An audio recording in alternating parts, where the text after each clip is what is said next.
beautiful nation, Ghana, I say Akwaba, to which you say, you've forgotten the lesson. Akwaba, you say, yeah. Akwaba. And that's it, you're Ghanaians once again. This morning's event is rather brief. It will consist of one panel discussion, and then it will end with a statement of the forum. We'd like to begin today first with a foundation which speaks to our theme, Mobilizing African stakeholders, I beg your pardon, to ensure a successful implementation of the AFCFTA. To do that for us, please welcome the Director, Institutional Matters and Programs Coordination at the AFCFTA Secretariat, Mr. Prudence Sebahizi. He has done nothing wrong, please.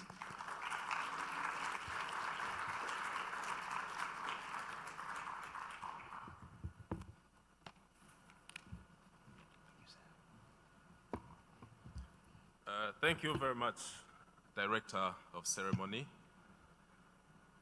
Your Excellencies, former heads of state, I will stand on the protocol that has been established by the Director of Ceremony for the sake of time. I want to do justice to the next item of today's panel session. I just want to provide a background. This session is going to be called Mobilizing African Stakeholders to Ensure a Successful Implementation of the AFCFTA. Those who might have seen the previous draft program, it was about Africa's partners to support the success of AFCFTA. After further reflection and guidance that we got from our leadership, it is believed that Africa should not rely on external partners when it comes to doing our own business. That's the reason why in my presentation I will emphasize the need for mobilizing Africa's stakeholders to ensure a successful implementation of the AFCFTA. Let me give you a background of why Africa has now to look inward when it comes to our own development. Estimations show that if we implement properly AFCFTA, we are going to raise our income up to $450 billion US if we implement AFCFTA. When you look at the total combined official development assistance that we receive annually, it is just around $65 billion annually, just $65 billion. And this is just far less than what our international migrants send back to Africa in form of remittances, which is more than $100 billion annually. So this idea of talking about overseas development assistance, talking about aid, doesn't make sense because we have enough resources to take care of ourselves. Again, looking at statistics, annual foreign direct investment to Africa account for about $83 billion. And when you compare this with the remittances, again, the investment of foreigners into Africa is still less than what our African people can send back to their families. So with those statistics in mind, I'm going to make this presentation just to show you how Africans can take care of AFCFTA and make Africa gain $450 billion and become self-reliant. My presentation will have 4 parts. The first one is just going to show you the paradox that Africa is experiencing And the second part will outline what we call the source of financing if we want to finance our business in Africa. We look at the controversies and opportunities there. The third one, we look at domestic resource mobilization for implementation of AFCFTA, where we will derive recommendations for this session. Let me start with this paradox. This is in line with what has been said the whole of yesterday. We still get reports that Africa is far behind all other continents in terms of economic development. We have Africa that is still relying on external world when it comes to feeding ourselves, where the total import bill for Africa is more than $80 billion annually. Yet, we know Africa holds more than 65% of the world's arable land, 30% of the mineral deposits. It is rich in natural resources, water, labor, and even weather.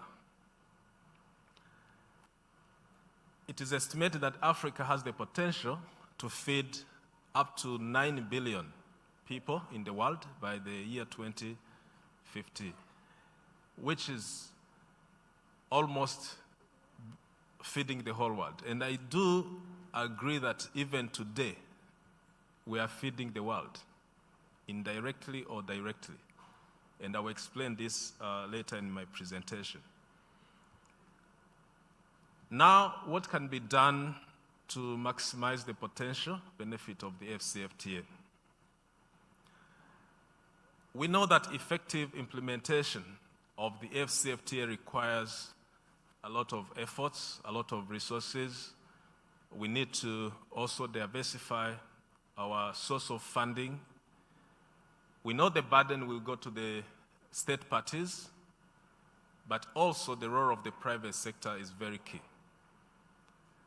Not only state parties have to look at policies to create a conducive environment, but the private sector has to produce. That's why we say implementation of the AFCFTA will not mean anything until the private sector, manufacturers, farmers, bankers, telecom operators, importers, exporters, name it, understand, appreciate, and own the AFCFTA and champion it. So that's the message to each and every stakeholder on the continent to see their role in the implementation of the AFCFTA. Let's now start by looking at the source of international financial flow and understand why do we still have to rely on resources from outside, or why should we look inward? There are four major sources of financial resources when we look at them from macroeconomic perspective.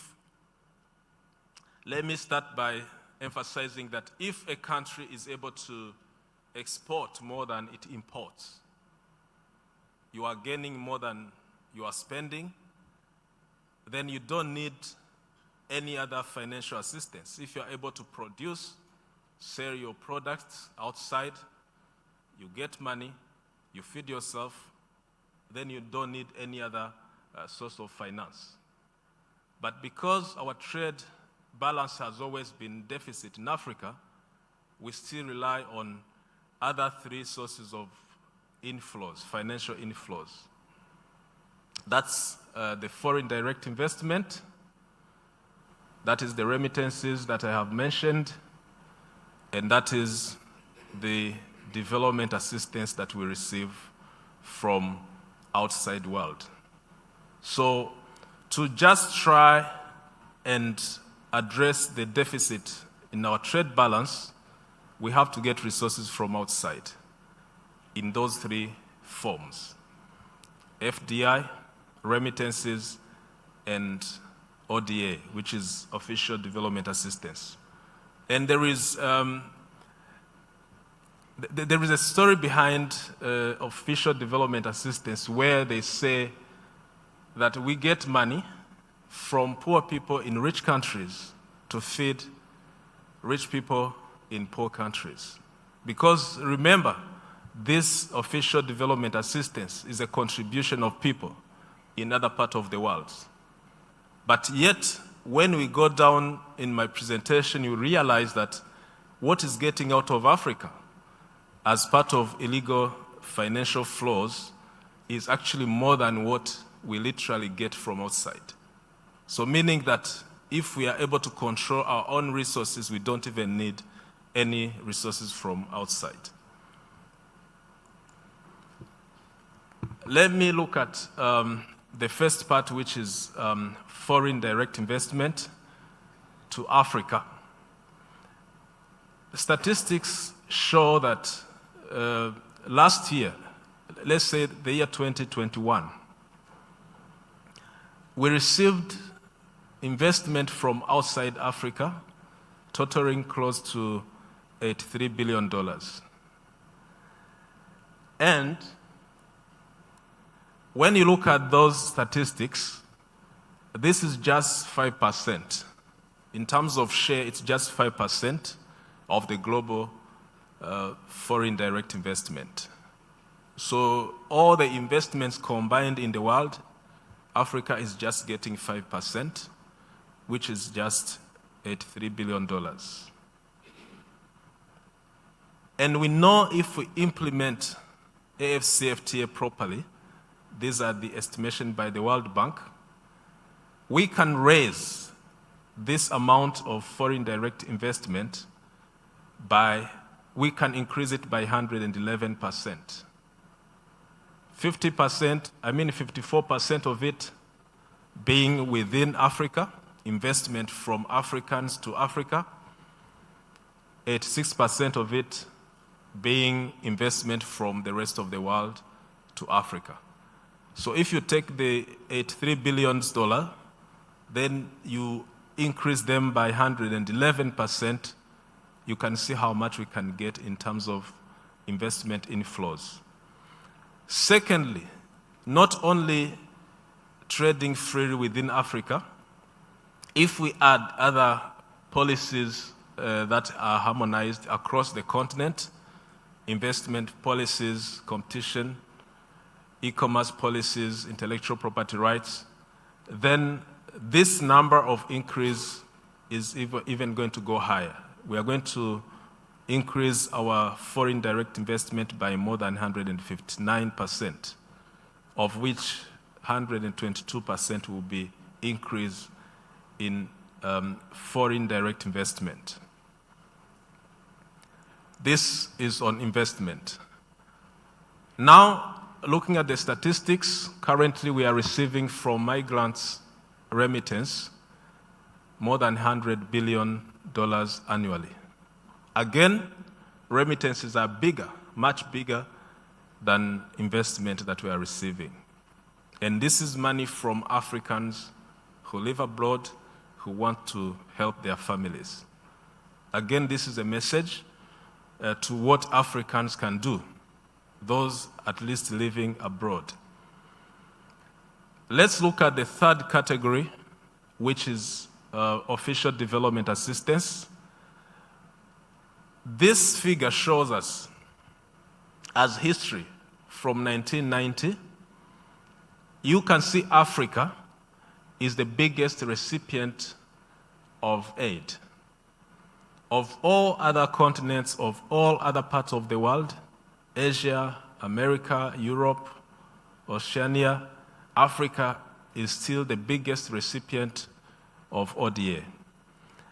And this shows that our share in the total ODA is more than 40%.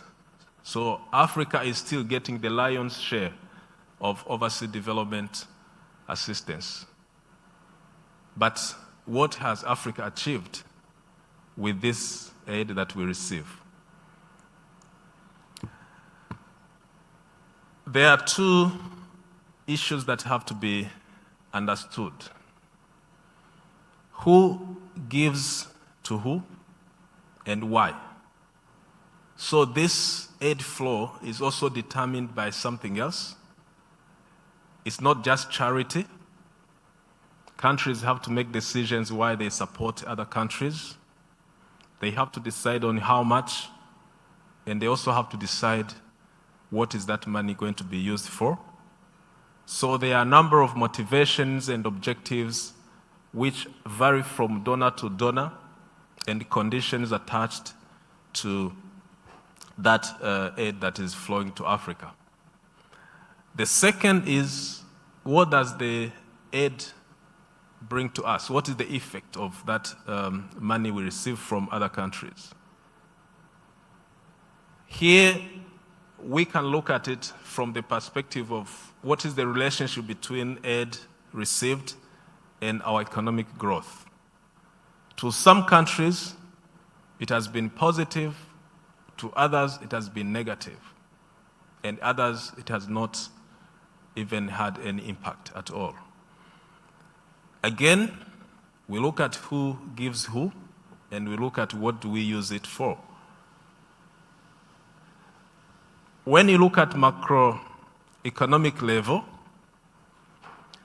there are some countries that receive money, they do the right investment, and that investment contributes to the economic growth. There are other countries that receive money just because of that mindset of being a recipient, they get into a poverty trap and they cannot grow. There are others who receive money because of the conditions attached to that money. They review their policies and finally they grow.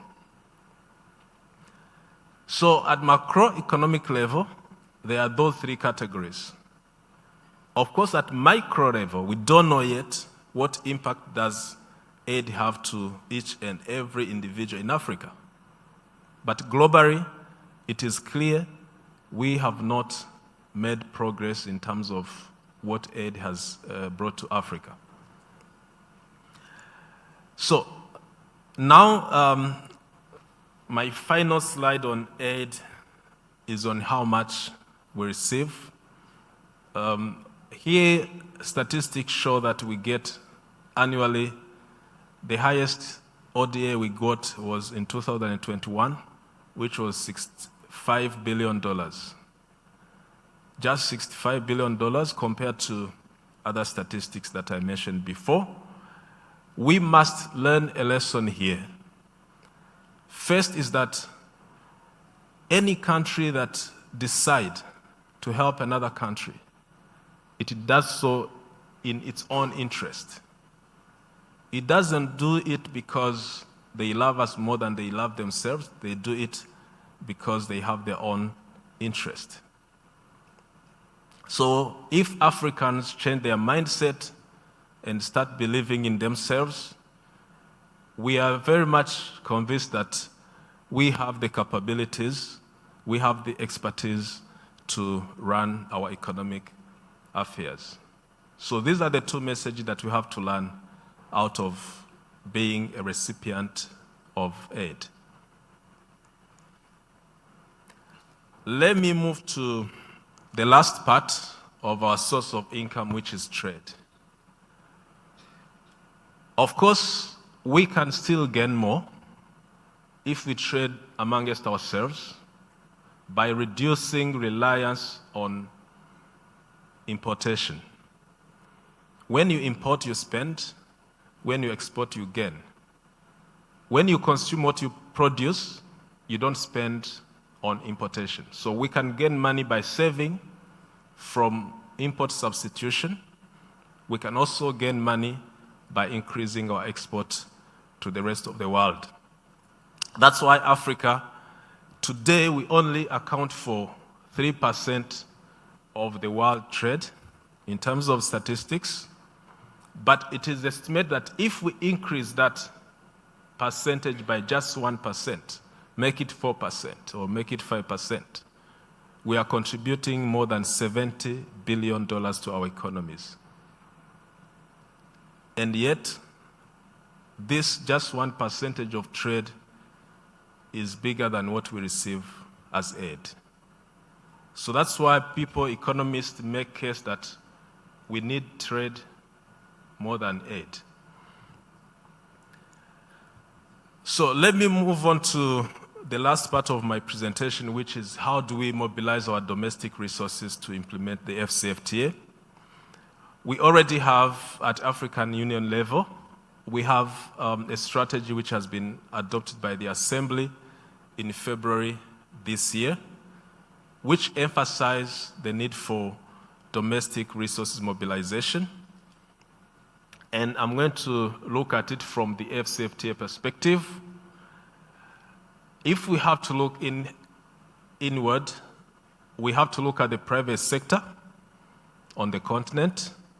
We have to establish partnerships with the private companies in Africa and see how much they can contribute to the AFCFTA in terms of running the production process and also in terms of contributing to some of the institutions that drive AFCFTA implementation. We have to look at development partners. Here we are focusing on partners on the continent, Africa Development Bank, Afrexim Bank, Africa Finance Corporation, and other development partners on the continent. We have to look at what regional economic communities can contribute to the implementation of AFCFTA through harmonization of our processes and policies and regulations.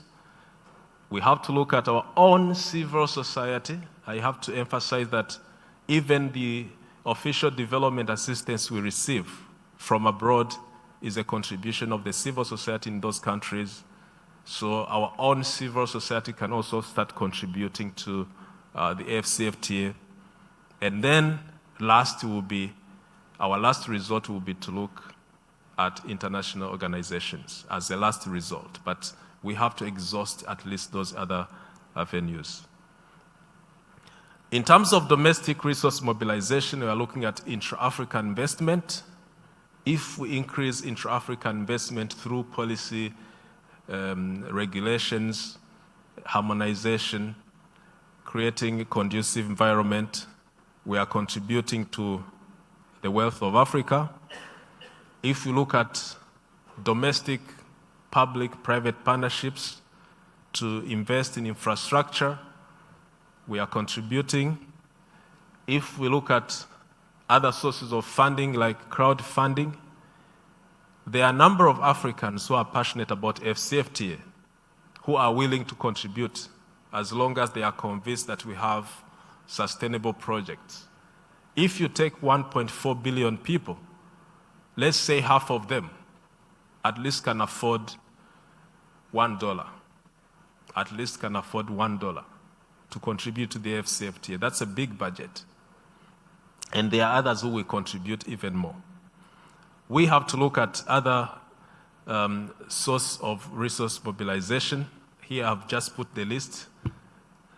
Then later we go to external resources, of course, which here we are not advocating for. So let me move on to the recommendations. The first recommendation that we are making here, if we want to make AFCFTA successful, let's mobilize domestic resources. Let's reduce over-reliance on external partners. And this will save us from being vulnerable to external shocks. Because the more you rely on others to feed you, the more you are left to their mercy if they decide not to feed you. The more you are relying on capital from outside, if they decide to switch it off, then you start suffering. So we can look at what member states can contribute. We can look at what our partners in Africa can contribute. We can leverage crowdfunding. We can introduce projects. If, for example, we have AU visa, you don't understand why Africans pay for visa when they travel abroad, but many other countries just travel and move freely on the continent. Even if they have to pay $1, or $5. It's just a contribution. That one is much better than getting money for free. Then we have to strengthen our own partnership and also form strategic partnerships with African philanthropists. We have many of them who are willing to support AFCFTA. The second recommendation is to increase trade. As we have seen, if we trade freely within Africa, we are going to contribute up to $450 billion through different channels. One is by increasing our exports. The other one is by increasing investment through policy harmonization. And the other one is by contributing to incomes of people, which is supposed to rise by 80% if we implement AFCFTA properly. Let's look at investment on its own. If we do AFCFTA properly, apart from what we gain from trade, there is benefit on investment. The first benefit is that our FDI is going to increase. The second one is that we can harmonize our own regulations and create a conducive environment. And this will be able to achieve in total 9% increase in our economic growth. Secondly, we are going to have more than 159% increase in foreign direct investment to Africa. So this is a summary of what we can gain. The last recommendation, which is recommendation 4, is now to focus on our productive capacities. AFCFTA is going to make us produce what we need. We have to start addressing all the supply side constraints. We have to make sure that we build Africa's private sector to produce what Africa needs. And this will go through a long process, industrialization process, skills development, technology transfers, and so on and so forth. Just as a matter of example, these are areas where we need to invest if we want to boost our productive capacities: human capital, natural capital, energy, transport, ICT, our institutions, building the private sector, and also undertaking structural changes. So these are 8 areas where we have to focus if we have to build a strong productive capacity. These are just statistics related to the 4 priority areas, what we can gain if we boost our agricultural development in Africa. How much can we gain? Not only saving on the $80 billion that we spend importing food, we can just contribute to more than 574% increase in agricultural output. That's a lot if you put into statistics. If we focus on automobile industry, this is how much we can bring to the economy for $2 billion. If we focus on transport and logistics, this is how much we can contribute to our economy. Last but not least, which is the final recommendation, despite all efforts that we can make, we have to make sure we gain, but also we protect what we have by combating illicit financial flows. As I said earlier, Africa is losing more than $8 billion annually as part of illicit financial flows, which manifests into those 4 forms of categories: tax and commercial practices, illegal markets, theft type and terrorism financing, and corruption. So if we work on those 4 areas, then we would have been able to combat the outflows of $8 billion. So this is the end of my presentation. I'm just summarizing the 5 recommendations in one slide so that you can look at the whole picture. As a conclusion, I think we are convinced that if Africa manages properly our own resources, we are able to take care of AFCFTA implementation, we are able to take care of our economic development. Thank you very much for your kind attention. Thank you, Director for Institutional Matters and Programs Coordination after Secretariats, Mr. Prudence Sebahizi. And now, Excellencies, ladies and gentlemen, moving straight to the panel, please make welcome the moderator, the Chief Public Affairs and Communications Officer, MasterCard Foundation, Dr. Julie Kichuru.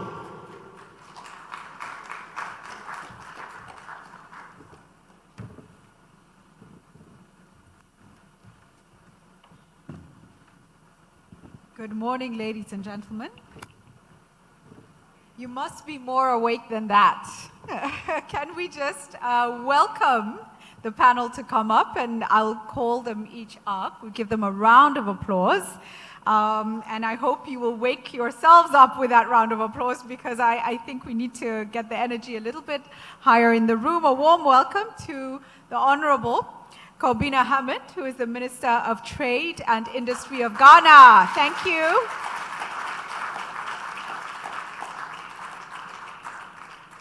Thank you so much. A warm welcome, and please do come up and take the seats right next to me.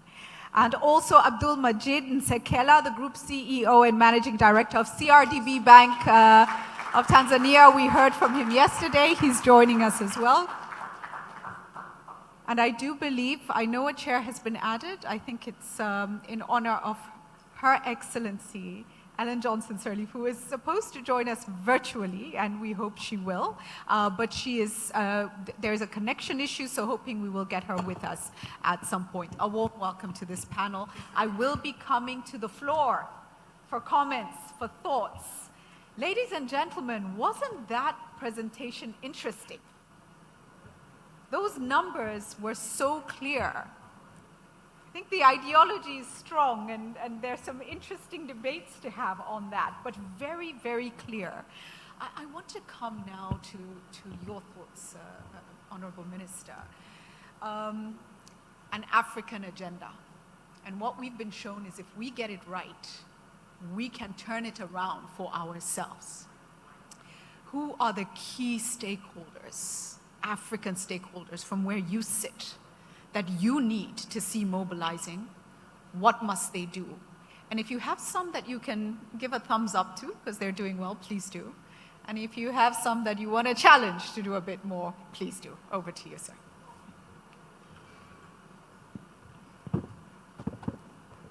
Colonization. Or we can use this one. Maybe. Thank you.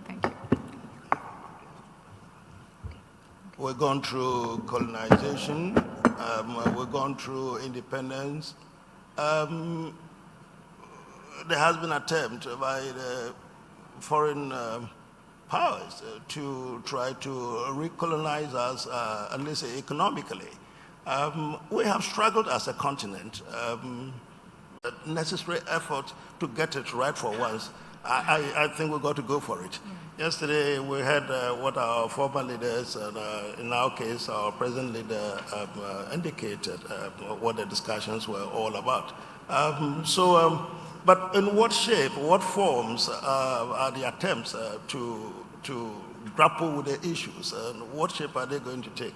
Well, in this context that we discuss now, African is decided that, well, we started from somewhere.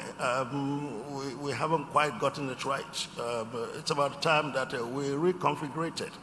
And so we started, for example, with ECOWAS. We knew about ECOWAS when we were at school, secondary school, at the university. ECOWAS hasn't quite gotten it right for us. Our leaders thought that, well, we got to get into a different gear. And so the concept of AFTA, African Continental Free Trade Agenda, comes about. And it is all accepted by various enterprises, various institutions, and the countries and the governments involved, that at least this is one vehicle which seriously should be taken us somewhere. It's been described variously as once in a generation enterprise, that's a once in a lifetime enterprise. Essentially what it is that this is our big trial, let's go for it. It doesn't come better than this. We've had trading relationships with other blocks of the world, regional integration, various other aspects of trade relationship. But this is the one that the Africans have cultivated for themselves. Africa has brought up this for ourselves. And we are hoping that we get this right. It's a big one. We have our multilaterals, we have our bilaterals, and we have the regionals too. Africa says this time that, well, wait a minute, let us all come together. Let's harness our resources together, and then let's see if in the context of AFTA, we wouldn't be able to do better than we've done previously. From how it started, particularly in our case of the case of Ghana, we are lucky, the headquarters is here. We think that we started fairly well. I understand that already there's a pilot in place. We have about 8 countries, including our own country, Ghana, which have actually started the process of trading, inter-country trading. Pilot it and let's see how it is transposed to the international context. How do we put it all together? It's a transformational agenda. Various countries will have to transform the way they do business. You would come and look at the case of Ghana, and if you say that we have examples, well, we have an example of our own country. Ghana, in the context of AFTA, we have decided to do things differently. For example, the government of the current government, President Nana Akufo-Addo, decided immediately an assumption of office that we could not forever be producers of raw materials without any proper integration, without any proper value added to it. But more importantly, the view was that there hasn't been any country in the world that has made any effort at industrialization, any effort at development without a proper attempt at industrialization. Because the producing raw materials constantly doesn't really lead you anywhere. In our case, we produce all the natural raw materials and we export them. We heard about all of that yesterday. That conscious efforts must now be made internally among various countries. And in our case, was the introduction of the concept of 1D, 1F. And when we talk about 1D, 1F, we're talking about one district, one factory. And what it is that there are various regions of the country which are differently resourced with natural resources. Various, those districts must take advantage of economies of scale and produce the natural resources within their respective districts, and not just producing them, but transform them into manufactured goods. How do we do that? The government then says that, and that's actually on the basis of what we heard yesterday. Government says that we appreciate the difficulty, again in line with the presentation that a colleague has just made. We appreciate the difficulties in coming by finances. So President Basanjo indicated if you needed money to do a Greek business, you had the metaphor. You need to be in other business to be able to raise a kind of capital. So the government's view was that we got to improvise. We got to do something our own way. The banks, we have been told, are not charitable organizations, aren't going to give you loans on plates. We need these industries to take up, to move forward. We need this natural resource production put into something more profitable than hitherto has been the case. So look, we're going to put together what we have described as the participating banks. So about 15 or so, 15 banks were put together, including what we call the Ghana Exim Bank, quite a lot of them, but championed by Ghana Exim Bank, to try and ensure that at least the barriers of finances were made available to these companies that were springing up. Just the various necessities or formalities to get the companies formalized. But I haven't done that. You then apply to these banks, and then they work with our ministry to facilitate the granting of these facilities. Now, how were they going to do it? The government decided that we were going to hive off about 50% of the interest rate that the banks were going to charge. So, for example, the bank was going to charge 20%, and actually, it used to be 20% until fairly recently when things have gone pear-shaped. They are struggling a bit. But it used to be 20%. Now, of the 20%, the government of Ghana decided that we were going to take up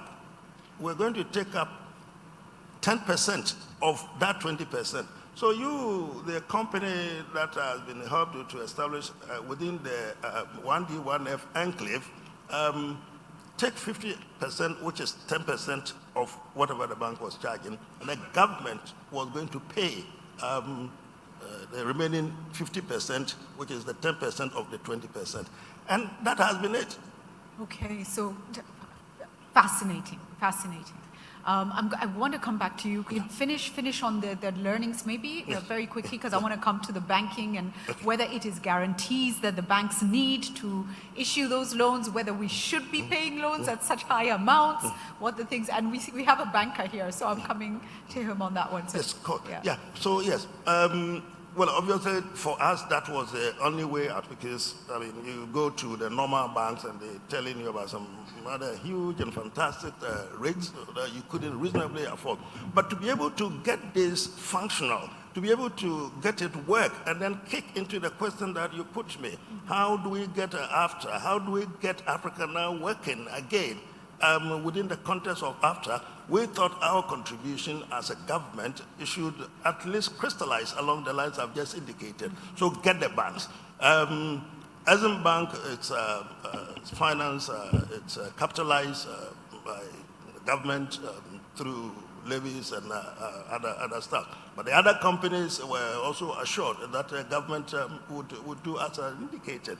And that's really what has been going on. The companies have made applications for various sums of monies.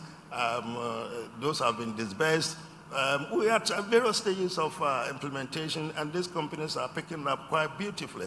It is working in the scheme of things so far. But that's how, so far, we're moving forward. Thank you so much. So the example of Ghana, the political will, the policy, connection into private sector, building collaboratives that enable maybe the financial flows, more affordable finance, et cetera, et cetera.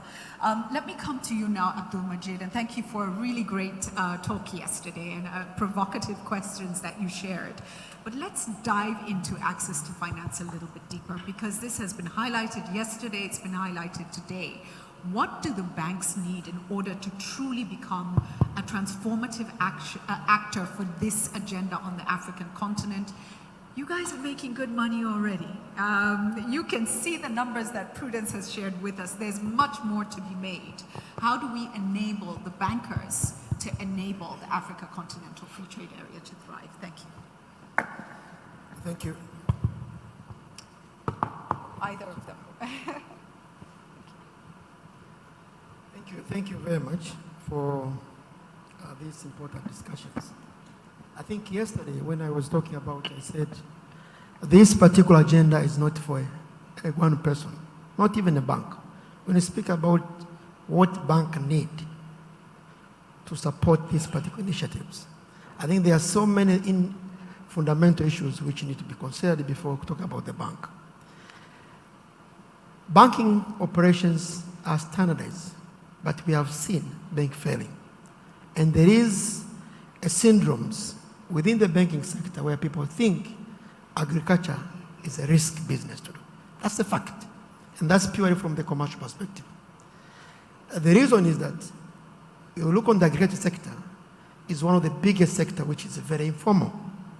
Very few corporate which are structured doing modernized agriculture. And the majority of the farmers are unstructured, uneducated, and they need to be supported for many things. But banks are looking for commercial perspectives. For this particular agenda to be successful, there is a need to have a collaborative, concerted efforts where banks has to be innovative, move away from conventional thinking to more of innovative kind of design products. Because agriculture, each product has its own different needs. And that's where you need to be defining who is the shareholder within the value chain of the particular stream of the products.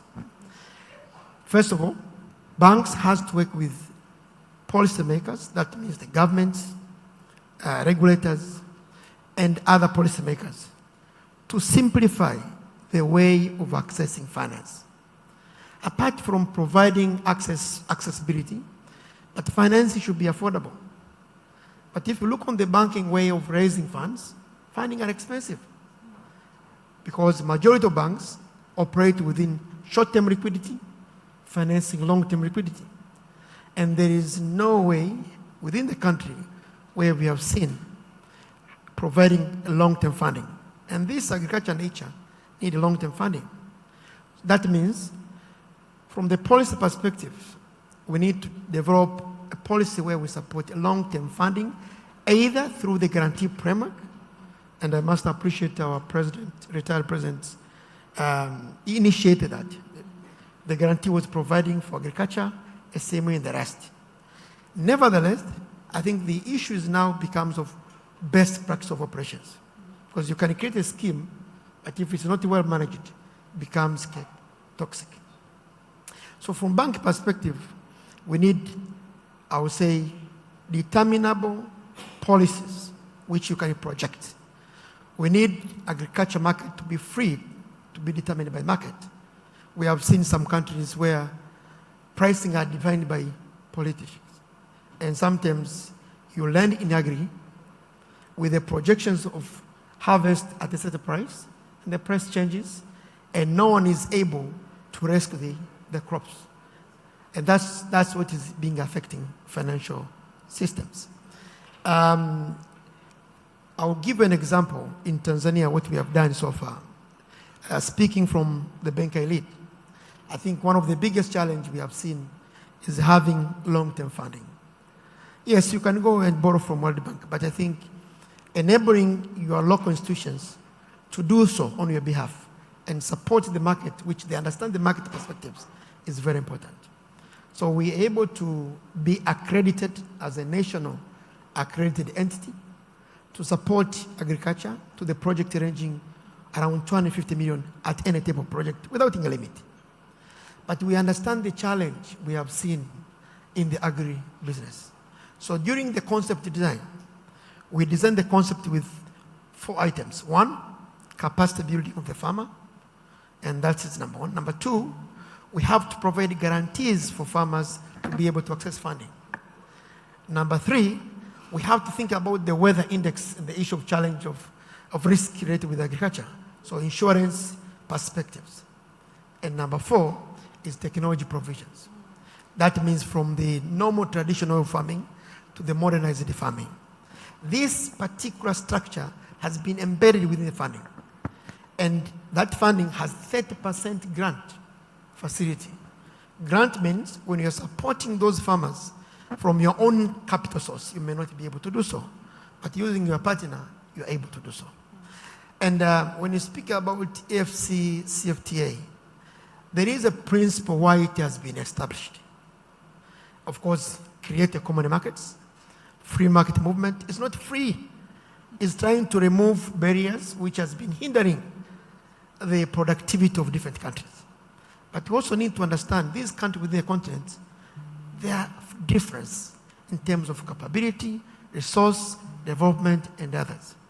So how do we now collaborate? We need to create infrastructure. How do we lend funding farmers who are in the village where you cannot be able to go? And that's where technology becomes important. So we need to embrace technology, policy harmonizations, but also ensure that capacity building is also enhanced. Thank you. Thank you. Very comprehensive. So the capacity building, the guarantees, the insurance, the technology, interesting because it's technology on the farms for the farmers, but it's also technology for the bankers. And very interesting things happening in East Africa and Kenya, et cetera, around that. And I think the example of Tanzania and what has been done there could be something we need to really share across the continent for greater learnings. I do want to be a bit provocative and ask a question. For those of us who are Africans in this room, there may be need for a mindset shift, even as we do all these things around agriculture. How many people were brought up on funds, school fees, clothes, food that came from agriculture in one way or another? Please just put your hands up. Africans in the room. Agriculture fed you, your families. I'm seeing the hands starting to go up. Yes, Honorable Kikwete, I see you. I see you, Honorable, Your Excellency Haile Mariam.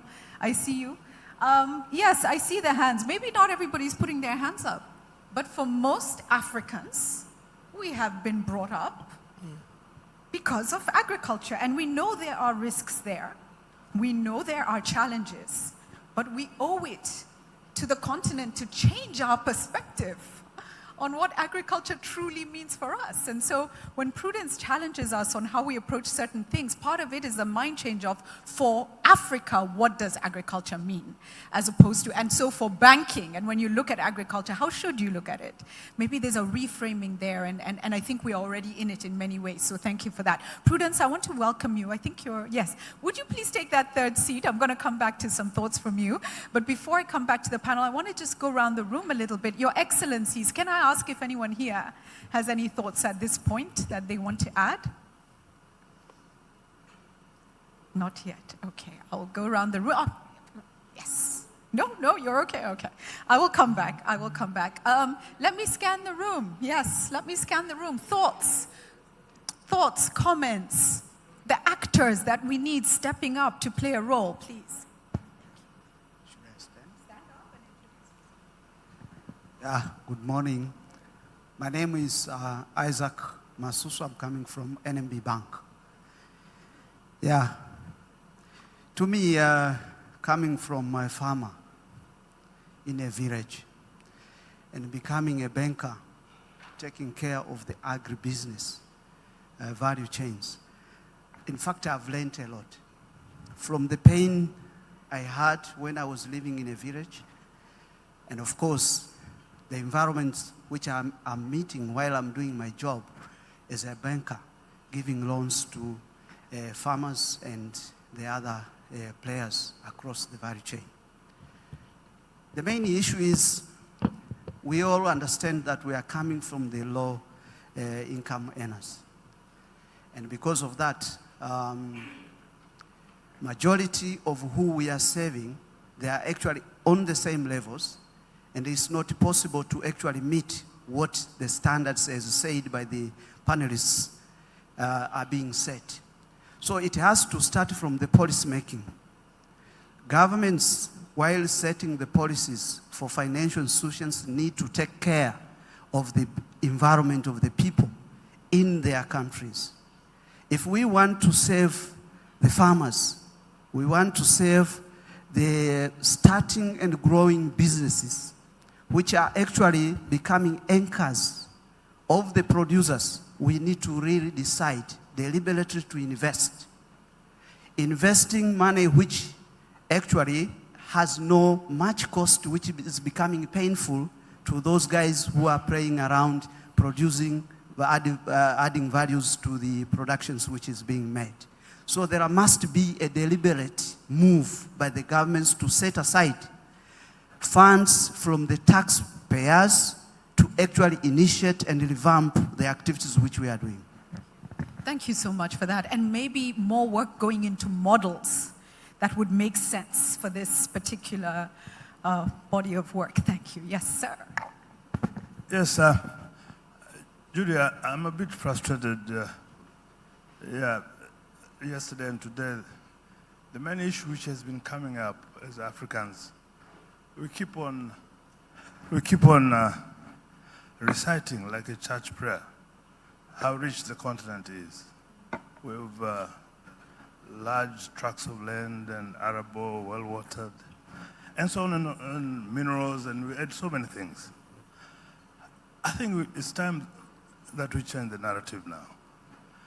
Instead of talking about what we have as a continent, certainly there's things that we don't have that makes what we have fail to produce the wealth that we expect to get, or whatever we expect to get from the resources that we have. I think it's time we start addressing the things that we don't have, that if we put in place, those that we have can change and transform our lives and our continent. And certainly, I've lived in rural areas. I'm trying to be a farmer. I was comparing notes with President Kikwete. He's also a farmer. And I was asking him whether he was making money. Yes, but he was complaining he's not making money, and I'm not making money. But as a chairman of Tanzania's biggest sugar company, we're making good money. And we have a very transformative model with a large population of outgrowers, and they're making good money. So agriculture, if handled properly, if you put proper policies, proper fiscal environment, proper regulatory environment, and I think we can turn our agriculture into a profitable venture in Africa. My name is Amin Pungwe. I'm retired ambassador. Yes, and a farmer, and His Excellency Kikwete says he's a smallholder farmer. Yes, oh, sorry, and then I'm coming that way. Yes. Thank you very much. My name is Ali Amour. I'm from Tanzania, specifically Zanzibar Chamber of Commerce. To me, the African, to unlock trade, especially on agriculture for AFCFTA, the main challenge is not finance, access to finance. This is, to me, is a secondary challenge. The primary challenge is, of course, lack of infrastructure, connectivity within the African countries itself. We are not able to connect between one country to the other. And this actually make even African farmers not be able to access market. And they produce more, and they become selling their product at a very low prices.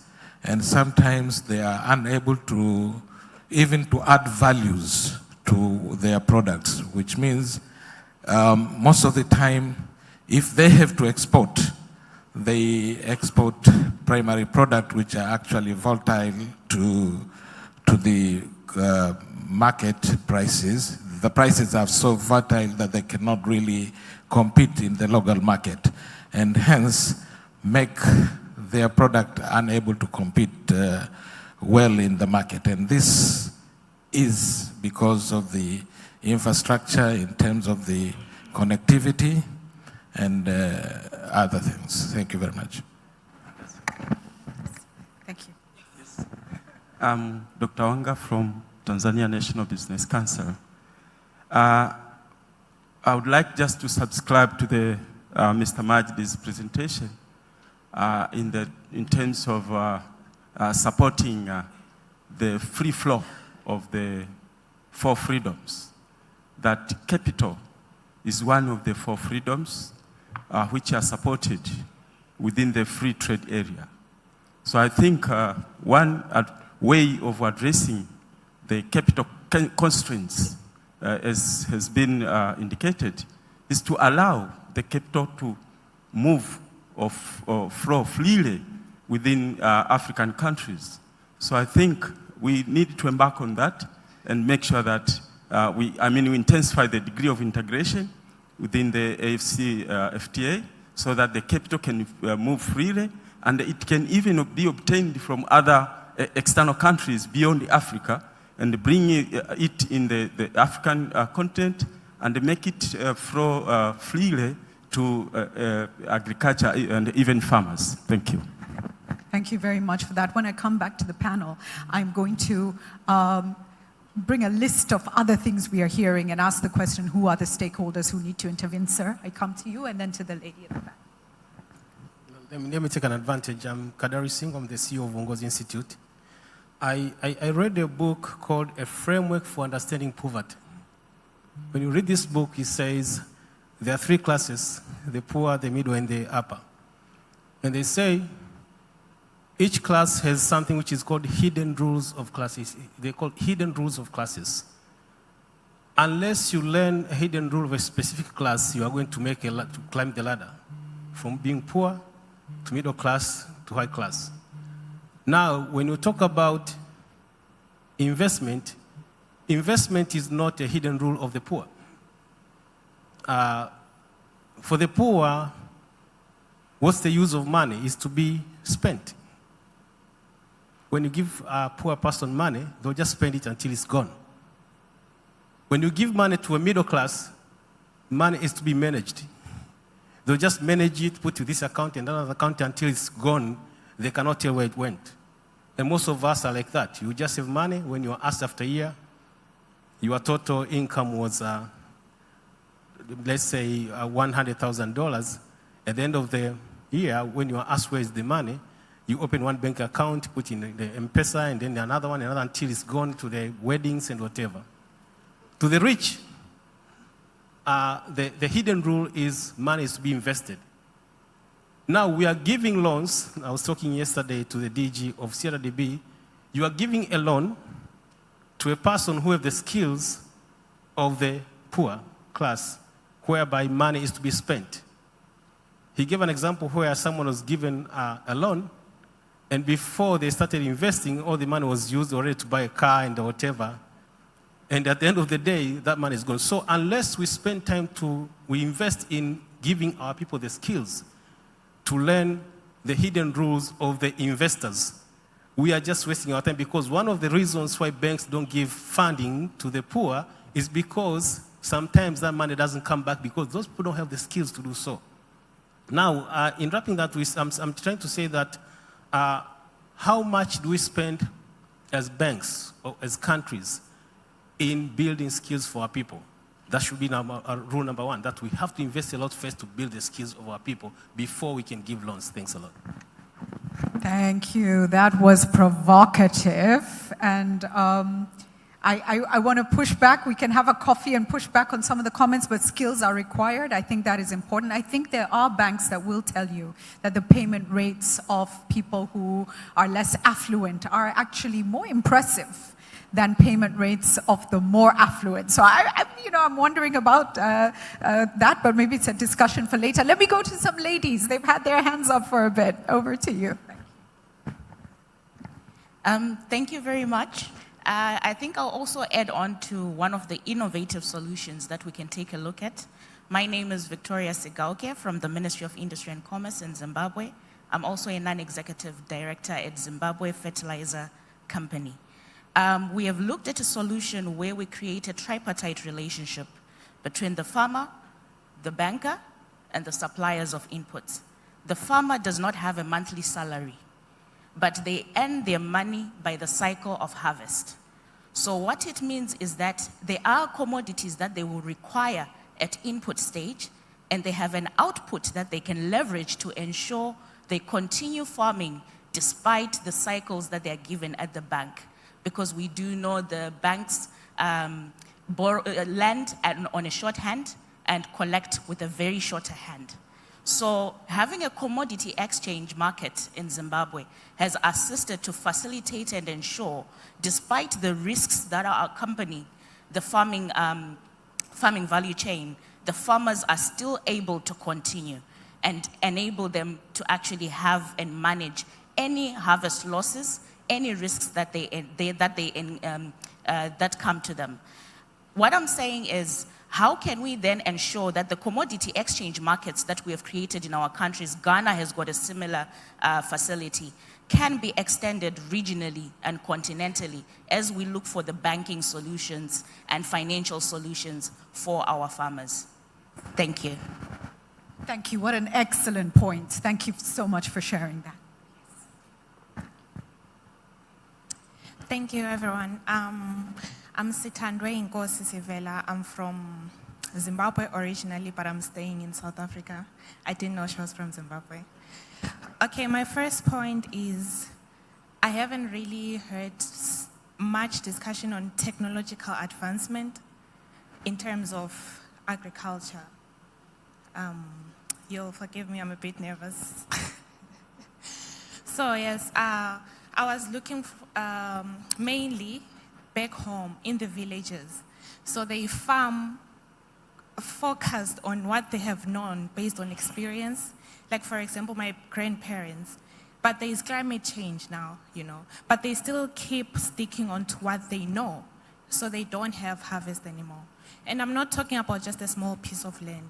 And it's a lot of these farmers, So now I'm saying our discussions within this room are mainly for established farmers. But I feel like if we look at it when it comes to the economics part of it, we are producing inefficiently because now we are not utilizing our resources in full. We're only focusing on these established farmers who can talk about these things. They already know them. How about those other farmers who are not established? How are we investing in technology? How are we carrying the youth along also in their innovative ideas when it comes to that? I think we also have to do that. Thank you. That's a really, really great point. And I think we are all here together, not just for the established farmers, but to look at the smallholder farmers, to look at the youth and try to get the youth in farming. And I hear your point on the skilling and technology. Thank you very much for that. Thank you, sir. Thank you very much. I am Kingsley Amwa, Executive Secretary, Civil Society Coalition for AFTA. We wish to first and foremost commend the organizers, the AFTA Secretariats, and the African Union for this program. What we are saying is agribusiness as the driver for AFTA exports, farmer-based associations. What do we have in place for these farmer-based associations? Building capacity. How do we leverage on upscaling production? Because we are talking about exports within Africa. How do we train our farmers on technology? As the first speaker rightly said, on human capital, how do we train farmers on modern technology, irrigation, to upscale production so that at the end of it all, they can boost production using all the needed technologies that we have locally. We believe in Pan-Africanism, so locally. How do we leverage on the local technology we have so that we can increase production? And then, apart from the production, as we have to also look at the markets. We believe that we already have the markets. Ghana is an example. With the Ghana Export Promotion Authority, there are a lot of workshops that they have done in collaboration with the Ministry of Agric. So it is important that we are going to look at key areas of infrastructure development, empowerment of our farmers through agri-development, and training, especially for these farmer-based associations, grouping them to know what the AFTA is all about, the need, the urgency that we need to accelerate the rate of production to feed the markets. Thank you very much. Thank you so much. I feel your passion. I feel your commitment, and you are right. Awareness, information. How do we plug in? I think there's actually a Ghana export going on in Kenya right now, if I'm not mistaken. Those interconnections. Yes, sir. Did you have your hand up? Thank you very much. My name is Dr. Fidelis Mwazi from Namibia. I think I would like to contribute more to the issue, especially looking at the theme of unlocking agriculture potential in agriculture. I think starting with the topic of the day in terms of the financial institution, I would say the beginning of financing farming agriculture starts with understanding the production cost that is required to produce a particular crop. Now, I think what we have observed in Namibia is that by letting financial institution without having this relationship with the different stakeholders like the farmers, the expertise or the suppliers of inputs alone to determine the financial loans that needs to be given, it's a mistake. Why am I saying that is because production cost determines what needs to be financed. And we have developed kind of some small booklet in Namibia for smallholder farmers to say, if you are to produce a tomato, the minimum production cost you require is this, and these are the variables that you need. And we went back to the financial institution like the Agricultural Bank of Namibia and advised them to say, if to produce a potato in 1 hectare, for example, it costs 210 Namibian dollars if I use that, you cannot able to give someone a loan which is 50,000 Namibian dollars to go produce tomatoes and expect to achieve 40 to 50 tons per hectare to break even. I think that's the entry point. The other part of it is that I think in the broader perspective, we need to have organized agriculture in different setup of our countries, I think, if we are to unlock the potential, because we cannot able to be discussing agriculture production then without the input supplier, without the banks, without any role players, because the interest of all of us is the farmer to have the yield that is required to be delivered so that the farmer can break even and make a profit in the dealing. I love that framing. We all become stakeholders in the success of the farmer. And so how do we sit together to enable that success? And very often, you know, this example of this toolkit or that shows farmers how to price and what they should be pricing at, because a lot of times, especially for smallholder farmers, they don't factor in the cost of their own labor, the cost of their family's labor, which also creates its own challenges. I'll take one or two more from this side of the room. Yeah, thank you very much. I'm Jacqueline from Tanzania. I'm the CEO of TAHA, but also the chairperson of the Agriculture Council of Tanzania. I want to actually echo the point from Majid on the need for capacity building when you talk of access to finance. It is true, and that is actually one of the critical areas that needs to be looked at. But sometimes we make a grave mistake by only focusing on the actors across the value chain when it comes to enhancing capacity. So I think it is critical to look at both points. You know, the lenders, these are the banks, the financial institutions, and the actors across the value chains when you talk of capacity building. Because it is very critical that even the banking sector should actually get a better understanding how the different value chains within agriculture operates, because they don't work the same. So that is very important. Another issue that I'd want to emphasize on is, of course, when we talk of access to finance, you also have to look at access to other financial services. So as we talk capacity building, for example, the issue of insurance is something that we forget most of the time.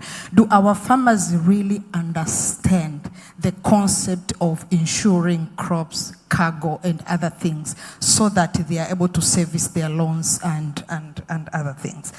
One of the things that I've not heard us talk talk or discuss since yesterday when it comes to trade in Africa is the issue of non-tariff barriers, technical barriers to trade. If we really mean business and trade within Africa, we should be talking about these things. Look at what is happening between Tanzania and Zambia border when it comes to maize trading. Those are serious issues, practical challenges that are actually happening between countries in Africa. So we should come up with mechanisms, strategies to actually understand what is happening across the border post and how do we actually identify and come up with practical solutions towards, non-tariff barriers and technical barriers to trade if we are to really realize the AFTA goal and objective. Thank you so much for that. And I know there are a lot of players doing work on those non-tariff barriers. The Trademark East Africa, for instance, in East Africa has been for years in that space doing work. And maybe we have to look at how do we bring everyone. So from the political goodwill at the top, we need to bring everyone in the system along. Otherwise, some of these things just don't get worked out. Okay, I'm called Peter Salasia. Member of Parliament from Kenya in a Committee of Agriculture. And maybe one of the observations that I have when it comes to like challenges we have been having in Kenya, you realize that we have different tribes who believes that how they do their things. Like for example, you can talk of the Maasai. They are there, they believe in the numbers of the cows. They don't believe in the number of on quality of the kind of cows that they are giving. And also, when you talk about the banking, they should also play a big role in terms of the mindset. And how can we change the mindset of our people there on the ground in that they can do a lot of advocacy to know which are some of the areas in agriculture that if these people can tap on, can really create an opportunity for the people. Most of the youth have ignored agriculture. And I think it's only the banking sector that needs also to help us in terms of creating awareness so that at least we can create job opportunities out of this agriculture. Asante sana. I need to wrap up, so I'm going to ask the rest very, very quickly. So the lady here. French, eh? Okay, my name is Maimouna from Mali. Je vais parler en français. Voilà, trading, ça concerne le commerce. Pour commercer, il faut produire d'abord. Moi, je crois que les gouvernements ils doivent investir dans la recherche pour trouver les variétés très performantes qui peuvent avoir des tonnes et des tonnes par hectare. Comme ça, il y aura assez de produits à importer. Et puis, investir dans la formation des acteurs. Et puis, investir dans l'aménagement de terres. Et tout ça, c'est des moyens de production. Si ça se réduit, les producteurs peuvent produire beaucoup et puis le commerce peut venir après. Voilà, merci. Thank you very much for that. Merci. Two more and then... Thank you, Julie. My name is Emmanuel Zai. I'm from Kenya. I coordinate the Regional Economic Development Agency of the coastal counties. I think, Julie, you are tempting us to be provocative, so I'm going to be provocative just a bit. I feel like we are talking amongst ourselves. I'm looking at the speakers here, very good content, but there is no speaker who has been here, including the Excellency Presidents, who cannot call each other and have these conversations. There is a layer which is missing. And the case in point is Kenya, where we have devolved functions. Agriculture and everything we're talking about is really run by the governors. Much of these questions and conversations which are here and the interventions, it would be good to have the local authorities who are probably running some of these conversations at the local level and interventions for us to be more productive. So maybe next time we can do that. But thank you so much. Good content. Thank you, and I'm sure those engagements are happening. I'll ask His Excellency Wamkele Mene to speak to that. Maybe your Prudence may speak to that. So last one. I'm Nana Adolfo Fori. representing Dr. Ifuasabi of Ghana Export Promotion Authority, who is currently in Kenya for the launch of the Export Trade House. So when it comes to capacity building, now we all know we have farmers who are already ahead and we have those upcoming. So what in Ghana Export we've established is that we are doing what we call the youth in export, where we match up youth with already existing farmers who are making it. That way they're able to be trained on how best to handle new farming activities and how best to meet the international market. Because these farmers at the same time are also exporters. So these youth are able to pick a lot from the farmers that we match them to. So I think this is something that as Africans we can all adapt. We can just basically match the new guys with the existing farmers already to help them learn more, and then I believe it will help the farming and the agricultural sector.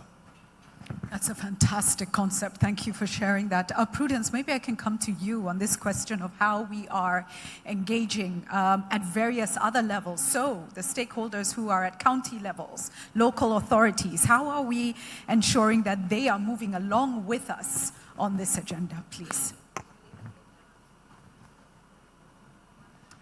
I think they're both on. Just try. I think it's on. Have faith. Go for it. Thank you. Thank you very much. I'm not sure if it is on. It is, just a little bit closer, maybe hold it a bit. Yes. Let me agree with our colleague from Kenya that we're almost preaching to the converted. Because when you look at ourselves here, everything that we are saying is not new to them. But I see value in having this conversation because all of us, we have our own respective stakeholders that we can at least reach out to. As AFCFTA Secretariat, we are going to put together a report out of this. And this report will end, of course, in the hands of all the 55 countries of the continent. They have their own respective national structures for stakeholders' engagement. They can use the benefits of these recommendations and ideas to sensitize their people. We can also reach out to some of the stakeholders on the continent. We work with different institutions on the continent. We work with regional economic communities. We also work with national government through what we call AFCFTA national committees, which is a platform that brings together all the stakeholders at national level. So I think it's not a waste of time if we have really concrete recommendations out of this. Okay, yeah. Excellent, excellent. Coming to yourself, Honorable Minister, and Abdul Majid, great comments shared that just remind us that, there are so many stakeholders who need to be at the table. We've been told it's not all about finance. There's this huge, and we've talked about infrastructure quite a bit. His Excellency Obasanjo yesterday said, look, let's use ships. But the only ships he could find were smuggler. So where is all of that, whether it's via the continent on the actual land or whether it's via the sea, how will we enable this? Who needs to be at that table? Conversation around finance. Who needs to be at those tables figuring that out?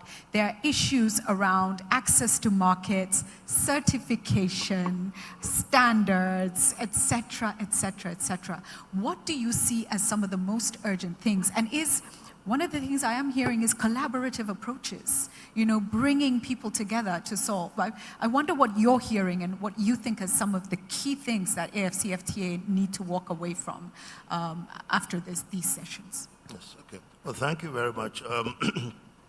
You're talking about stakeholders in this. Stakeholders and their interventions. I take it that it must be a very broad spectrum of stakeholders. We cannot pinpoint a specific area for discussion. As I said, it's a broad spectrum, and it should necessarily start from the very top, the national level. So you take the executive and then you prune it down to the very bottom. And along the list, I look at various stakeholders like the banks are very obvious.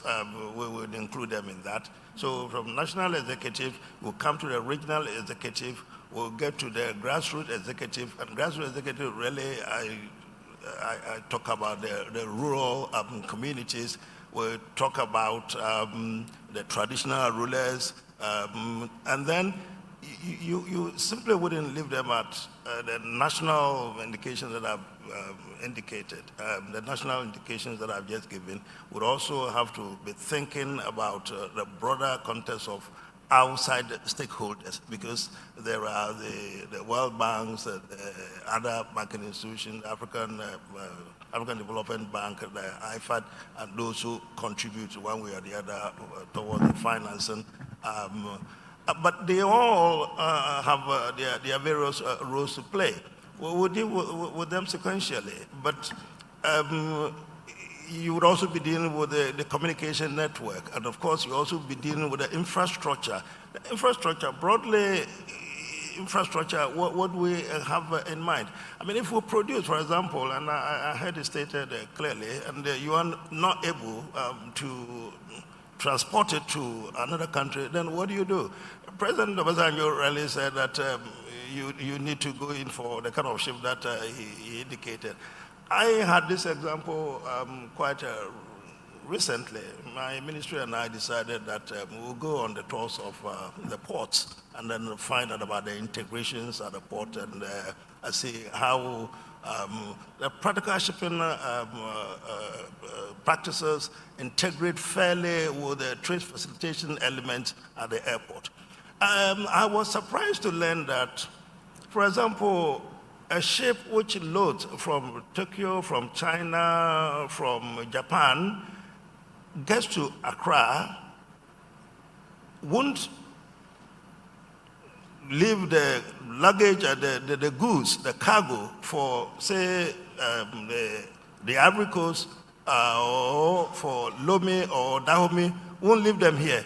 They will take them back to a port like Spain, like it's scandalous, I heard for the first time, would take to that end, and then some arrangement will then have to be made for some smaller vessels to then cut those goods from the countries where they have been lodged to then bring them back to these other countries. Indeed, sometimes to our port here in Tema, for the Tema port to make arrangements to transport them to Ivory Coast or to Benin, for example. So there is no proper linkage between our various countries.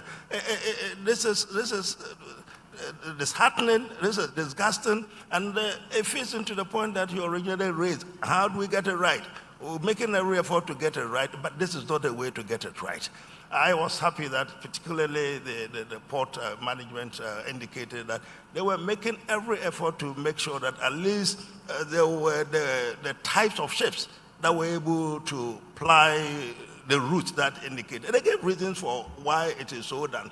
The ship owners don't think that it was commercially sensible to leave the goods here, and then it was bizarre. It's hard to make sense of it. Exactly what it was. But these are some of the things that we think we should be able to tackle. And then you talk about proper integration, trade facilitation. I mean, what are the systems that we put in place to make sure that the interflow of goods, services, and whatever goes with it don't get bottlenecked in our system. So customs, for example, in our case, will try to upgrade their operations. We now have, we don't always go for the paper kind of thing. Now have introduced some paperless interaction, transactions. So you go through the computers and you get things fairly quickly accomplished. So that is on the question of the transportation, of course, the infrastructure that you talk about. But I come back to the other partners, other parties, shareholders in there. We talk about production, trying to expand the base, trying to feed ourselves, trying to now export our goods and all of that. Well, at distance, agricultural goods, by their nature, are grown in the soil. You need to have the land. Who are the owners of the land? That's where we start talking about the traditional rulers. In our case, the traditional rulers obviously would be, and I'm sure it's a case of only Ghana. It must be the case in all of our respective countries. The traditional owners are the owners naturally of the lands, except of course when the governments have put in interventions and have been able to acquire some land. So they necessarily would have to acquiesce in the acquisition of the lands. In our case, there are constitutional regulations and laws which allow a government compulsorily to acquire lands. So a decision would then have to be made how much of it is given out to companies which want to grow on a very large scale. Because if it is just a tiny smallholder production, we are going to achieve the goal that we set ourselves. So we have, I had my friend also indicated about the civil society organizations. They necessarily have to be part of the mix in the country. And of course, I talked about the finances already. It's important. I thought I heard a colleague say that, well, for him, the financing thing was not the be-it and end all of it.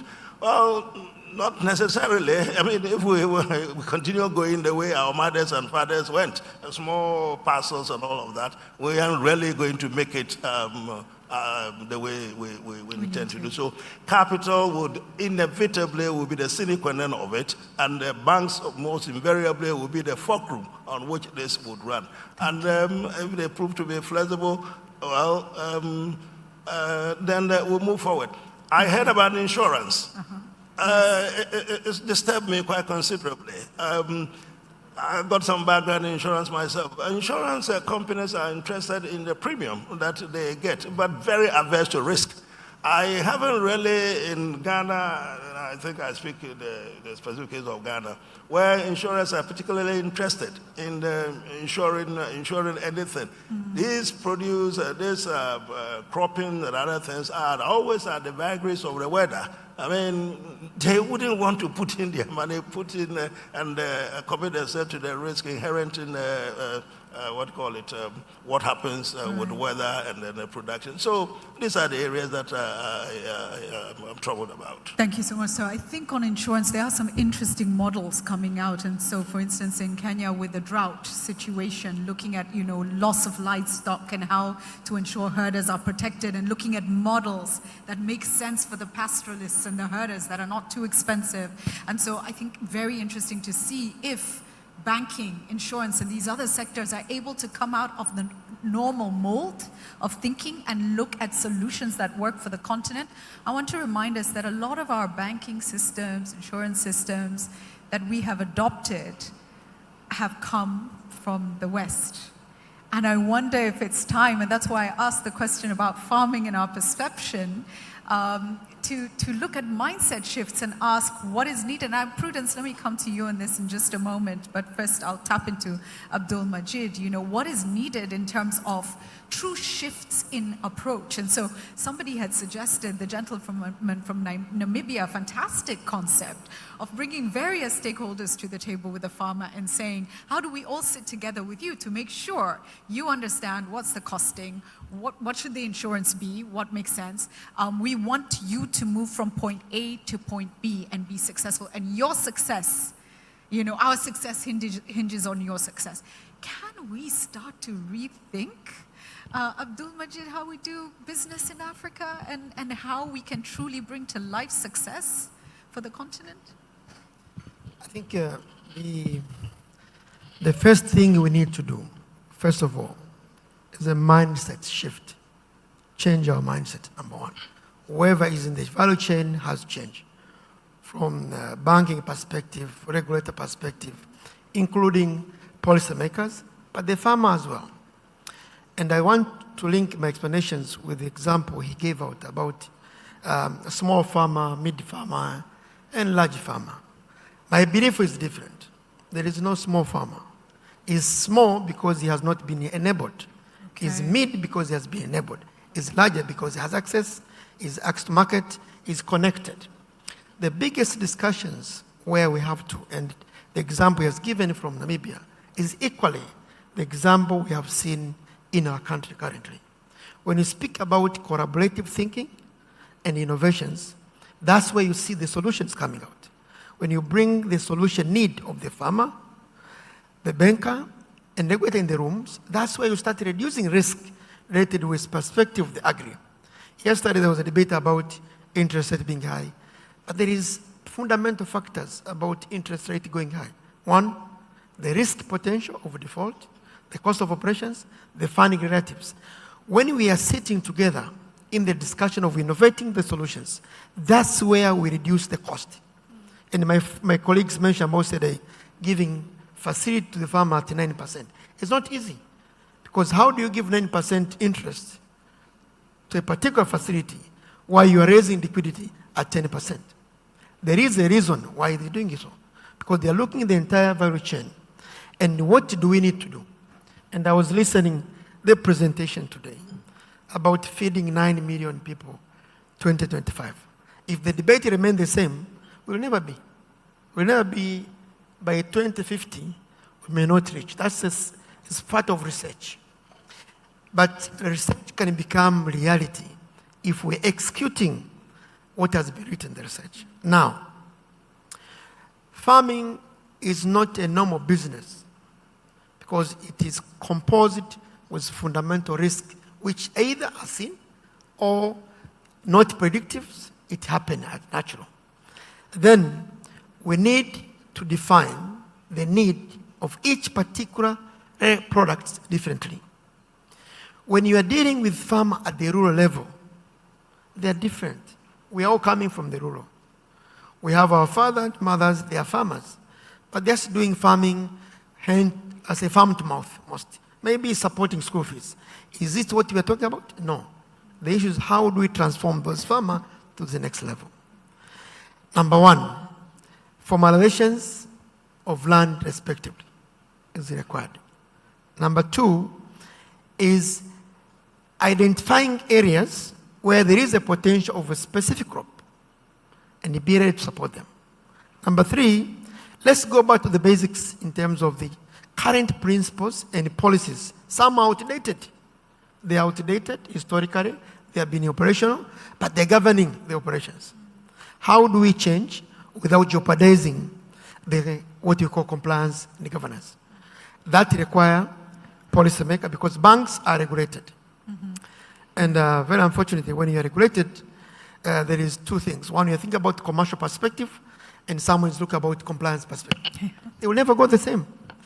You have to bring the same mindset in the room and say, this is how to support a person to move from one step to another without breaching regulations, but within the regulation, because we created ourselves, is no longer applicable, adjusted.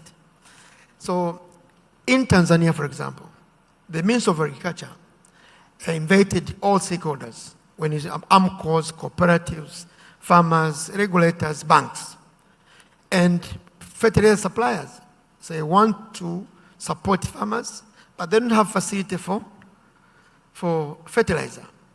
If they put fertilizer today, and you start charging the same interest rate, they will not be able to pay at the end of the season. So how do you provide the fertilizer without charging the customers? That's why you have to come up with the financial instruments, like LCs. And when you speak about AFCFTA and looking on the 54 country which has already signed for this particular agreement, there is a difference in terms of resource capability in each country. But we need to say, how do we now collaborate? Where you have a strength, I'm weak, but I need that particular support. How do we collaborate together? Either with the same financial institutions within the different countries to support a particular farming segment in another country. And those are the things we need to be addressing as we speak. And I believe if we do so, we'll move forward to the next level. But also the market perspective. I think market access is fundamental. Within the continent, there are some of the goods which are needed in other countries, but they're not able to produce them. How do we create the market? And someone mentioned about trade barriers. Because there is a fear for competitions among countries. We are not competing. We are cooperative while competing. Yes, we need to compete because we're different in strength, but we need to collaborate to address those kind of limitations. Right. Thank you so much for that. I think we clearly are, is it 47 countries now committed to breaking down those barriers, if I'm not mistaken, but the non-tariff barriers remain and there's work still, prudence there to be done. But I want to come back to your presentation and the context that you set. And the fact that if we don't shift mindset, and maybe there's a role here, a stakeholder here is media, and how we communicate and how we engage our media to shift the mindset, we're not going to be able to achieve this. The numbers are simple and clear, but there's something else that needs to be untapped. I also just want to tap into, as a stakeholder, the role of young people and what we owe them and what they owe us, and how that is a force as well in this whole move. So your thoughts, please, Prudence. That's a very good question. I was very happy to hear President Olusegun Obasanjo yesterday when he was advising to young people, don't listen to people who tell you that the future belongs to you. Because if you don't own today, if you don't own the present, then there's no future for you. Everything that we are speaking here, we are talking about how to make Africa a better place. To me, I think we should be talking to young Africans. We should be now talking to young Africans because they are the ones who will own everything that we are looking forward to achieve. And I'm saying this because I know all the projection that we have seen from statistics is what we expect to achieve in the next 5 to 10 years. And the only people who have hope to enjoy those benefits are those who are young today. So that's the message number one. The message number two, which is related to mindset change. I like the point of mindset change. We have to really understand it very well. Most of the time, when you listen to people in Africa, they talk about problems. They always talk about problems. They always find reasons why things cannot work. And they rarely see opportunities. If you look at let me just address two things that are related to mindset. The first one is knowledge. If you go to any research institute and you start reading books that have been published internationally, you will see that there is no value addition of those reports compared to the knowledge, the traditional knowledge that Africans have, especially when it comes to this area of agriculture we are talking about. One of my colleagues at university told me he thought his grandfather had a PhD in agriculture because he had never seen any agricultural research that has addressed issues of agriculture better than his grandfather is experienced in agriculture. So that's again a mindset change. We have our knowledge, we can use it. In my presentation, I was more emphasizing on financial resources. We understand we are not poor. We have resources, but we do not know how to make use of them.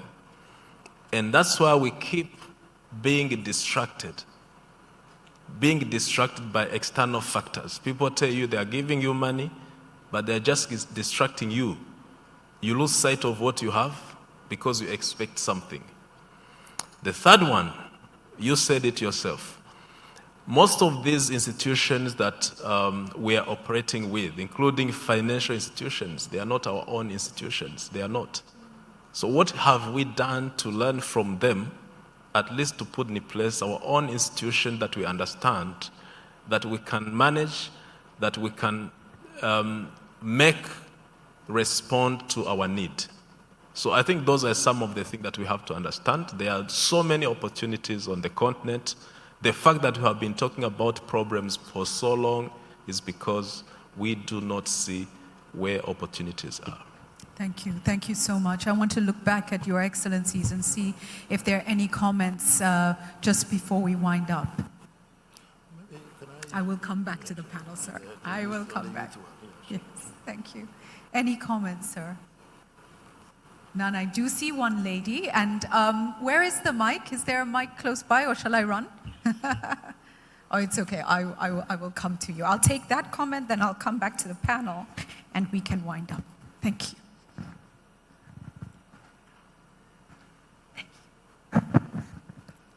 Thank you. My name is Zena. I am the Chief Secretary of Zanzibar, so I'm the head of the public service there. I just wanted to add another angle to this unlocking agriculture potential. We have these government employees in Tanzania, and I believe in many other countries, called extension officers. I don't think we have been using them properly, because they're supposed to be helping the farmers, especially the smallholder farmers, to give expert advice on proper farming methods so that they can increase their productivity. And together with them, there is a role of these agricultural institutions to give advice on the kind of soil and the kind of crops which can grow better in those areas and produce more.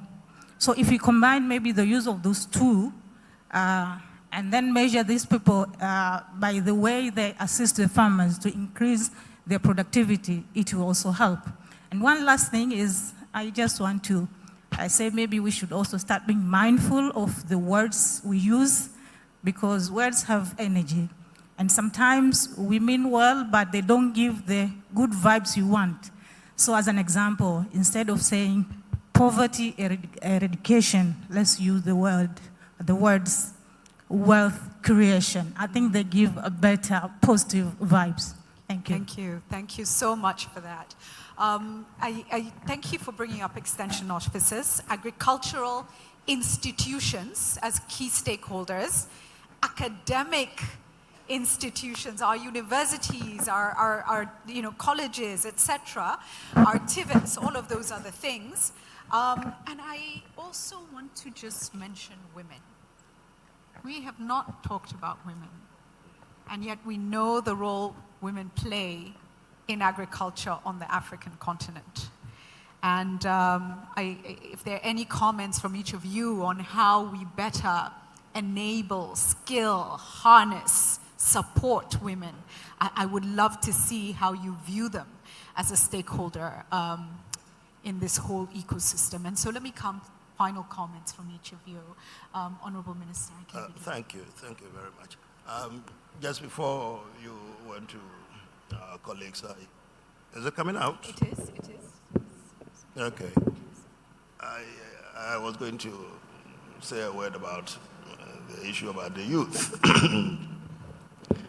My colleague said that when President Obasanjo said yesterday that the youth should stand up and defend their rights, and the fact that they shouldn't only accept the fact that the future was theirs. He said that he was happy. I wasn't happy. I almost collapsed. Why? I will tell you about it. I'm sure quite a few Ghanaians in here. I have recently gained notoriety for myself. I tend to open my mouth fairly widely and say things that are not entirely palatable. But it was in response to the youth suggesting that, well, they thought that at our level we were not of much use to the system. So we should hand everything over to them. I suggested that they should calm down, wait, and the future was for them. They couldn't just truncate our lives at this stage. That we weren't particularly bad at this stage. Indeed, I use the African adage that whenever there's an issue, you have to consult the old girl. I mean, the old girl is always old because, well, it's consulted because of the age and the fact that they got it all in here. Experience, they got it in here. So don't do away with the age just now and create a lot of, we settled it, They are now in their very good books again. But that's, so when I heard the president say that, well, no, take them on and don't let them tell you to look into the future. Oh, no. My God, where do we go? Yeah, but in terms of what we're doing for them, and now deal with the youth and the women as well. In Ghana, we put together quite a few interventions for the youth. Yesterday, I think the president mentioned one of them. We have this idea of growing for food. The teeming population of the youth on the continent, it's a very young population in this continent. Issue of employment or unemployment is cut across every part of our continent. I was in Guyana the other day, and this matter came up, and they had the privilege. One of the ministers had the privilege of saying that, well, they don't quite have the difficulty that we have in other parts of the world because they only about 850,000, the whole population of that country. So the youth thing is not much a problem for them. But back here, so a government has put through this intervention, which allows some monies, some seed monies to be given to the youth to start their own projects, and we call it Youth Start. But maybe about a couple of weeks ago, I launched the commencement of this particular program in connection with one of our sector institutions to give them some money. Indeed, the money at stake was about 100 million of our currency. You convert to it's quite a bit in dollars. I mean, to both the youth and, of course, women. We always accept the particular difficulties encountered by women, both on the market and, of course, back to finance. And they have extra difficulty to encounter, quite apart from the generality of the problems every entrepreneur encounters. They have their singular difficulty. So in the case of Ghana, we have also ensured that some monies have been put aside, and through that particular institution, women are put together, trained, and eventually, and then they go through 3 stages of training until they reach the advanced, intermediary, and then advanced. I think from the basic, intermediate, and advanced. And then when they quite clear in their minds that a group appears fairly serious and wants to progress, they are given some money, and good sums of money, I mean, by our standards, very good, to go, if it's agriculture or whatever it is, to expand whatever it is that they have started. So it's not simply the seed money, but they also given equipment to start with. I mean, small items like sewing machines, like dryers, and we call them the small scale SME, small medium enterprises. That's at that level. So that is the level that government is gone to ensure that women as a vulnerable entity are catered for, at least by way of contributing to making sure that their businesses don't get stuck the way some other big ones are running into difficulties. Thank you so much. Thank you so much. Abdul Majid, let me come to you. Supporting women, I think, is very important because that is a very special group which has fundamentally mostly been unprivileged for many reasons. From the banking perspective, what we have been doing and what needs to be done is to be innovative in solution design that fits the need of women. That's number one. And not all women are looking for funding. Some are looking for savings. So the solution which is being designed is to empower them to save, but also to be able to support them in terms of financing. The second issue is about capacity building.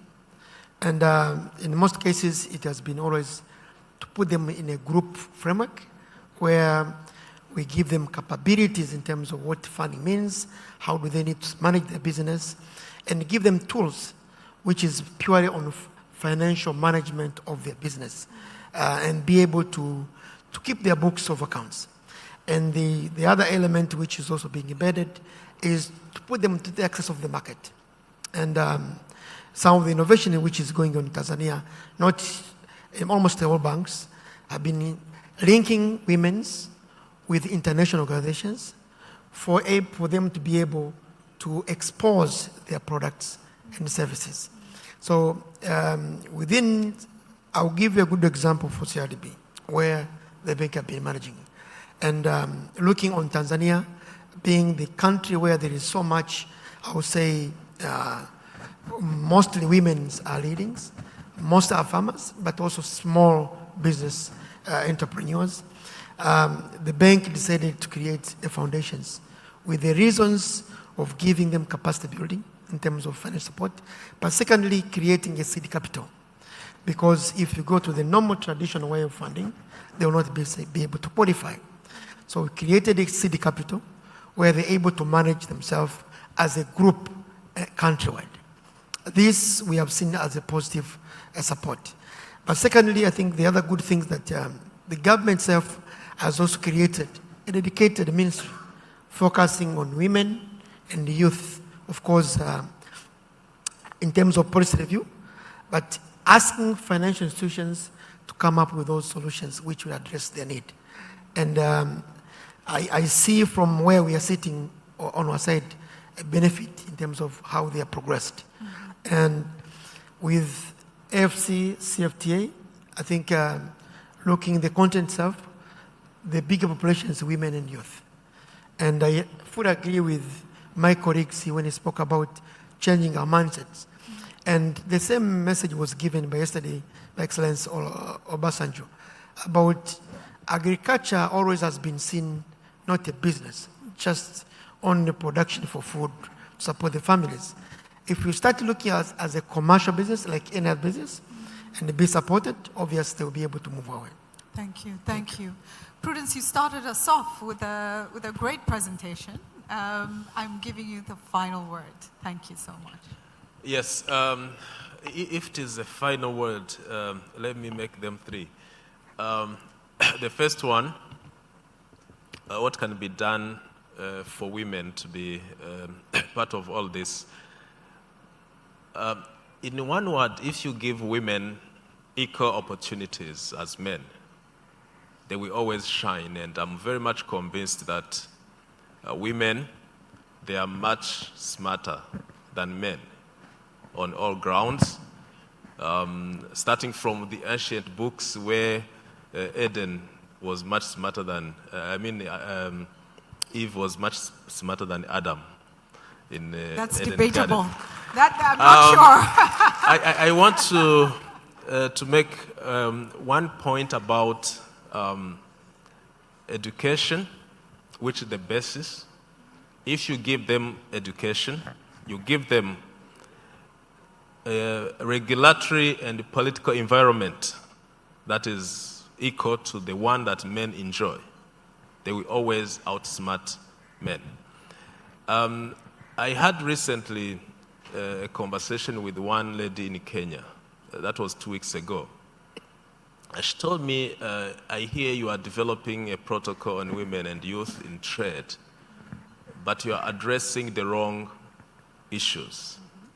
Because we thought women are left behind, we are creating a favorable environment for them, we are creating affirmative action within the AFCFTA for them. She said, no, that's not the problem.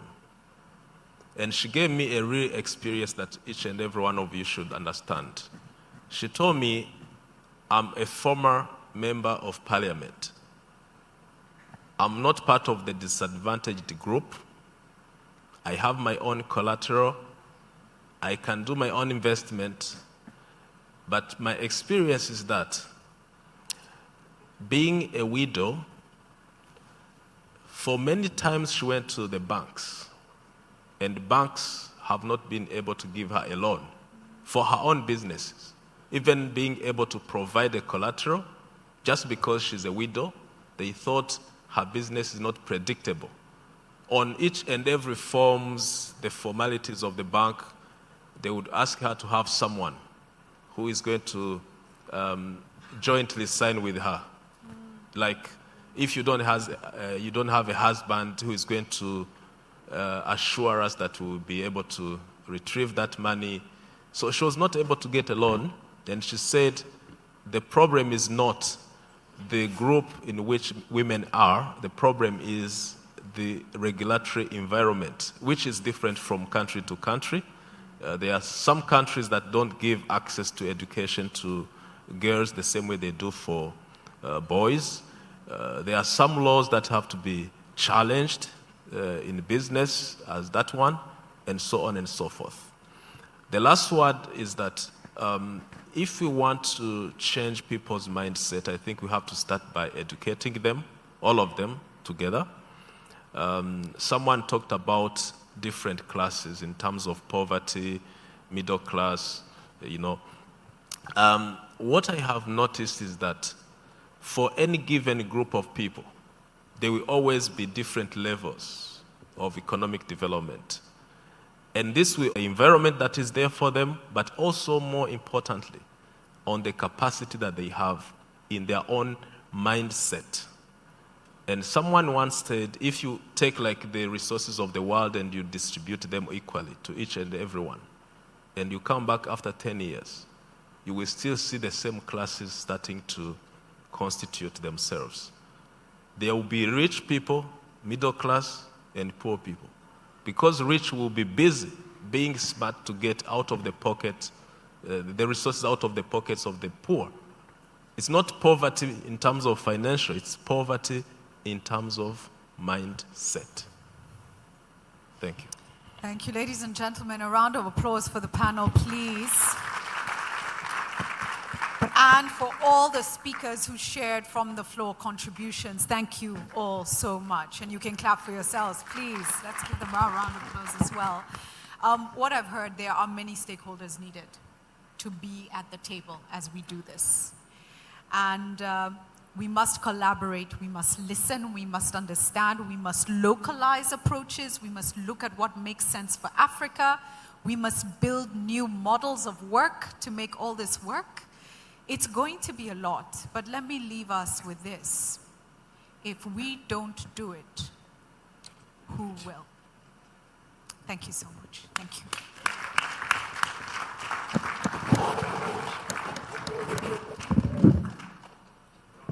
Once again for the amazing panel.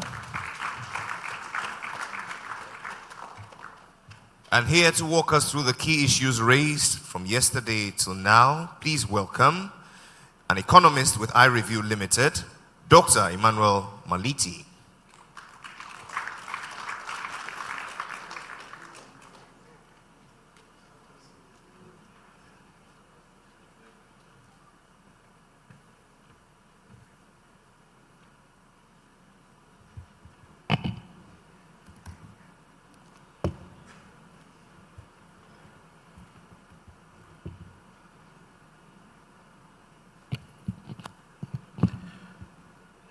Your Excellency, Dr. Jakaya Mrisho Kikwete, ALF patron and former President of the United Republic of Tanzania, Your Excellencies, former heads of state and government, Your Excellency Wamkele Mene, Secretary General of AFCFTA Secretariat, Honorable Ministers and former ministers, CEO of Fongozi Institute, distinguished participants, all protocol observed.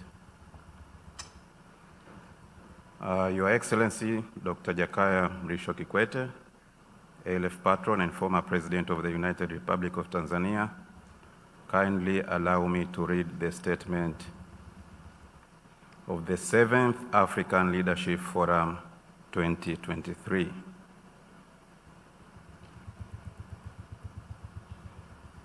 I will start immediately with the 4 key overarching annotations.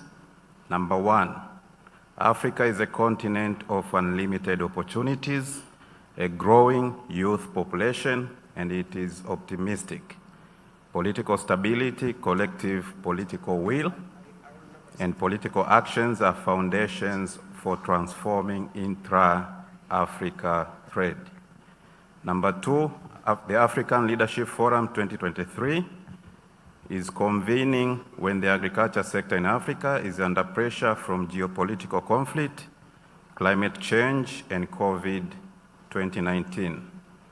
These shocks, external shocks, have exposed Africa's food vulnerability, and the continent cannot continue to be defined by such shocks.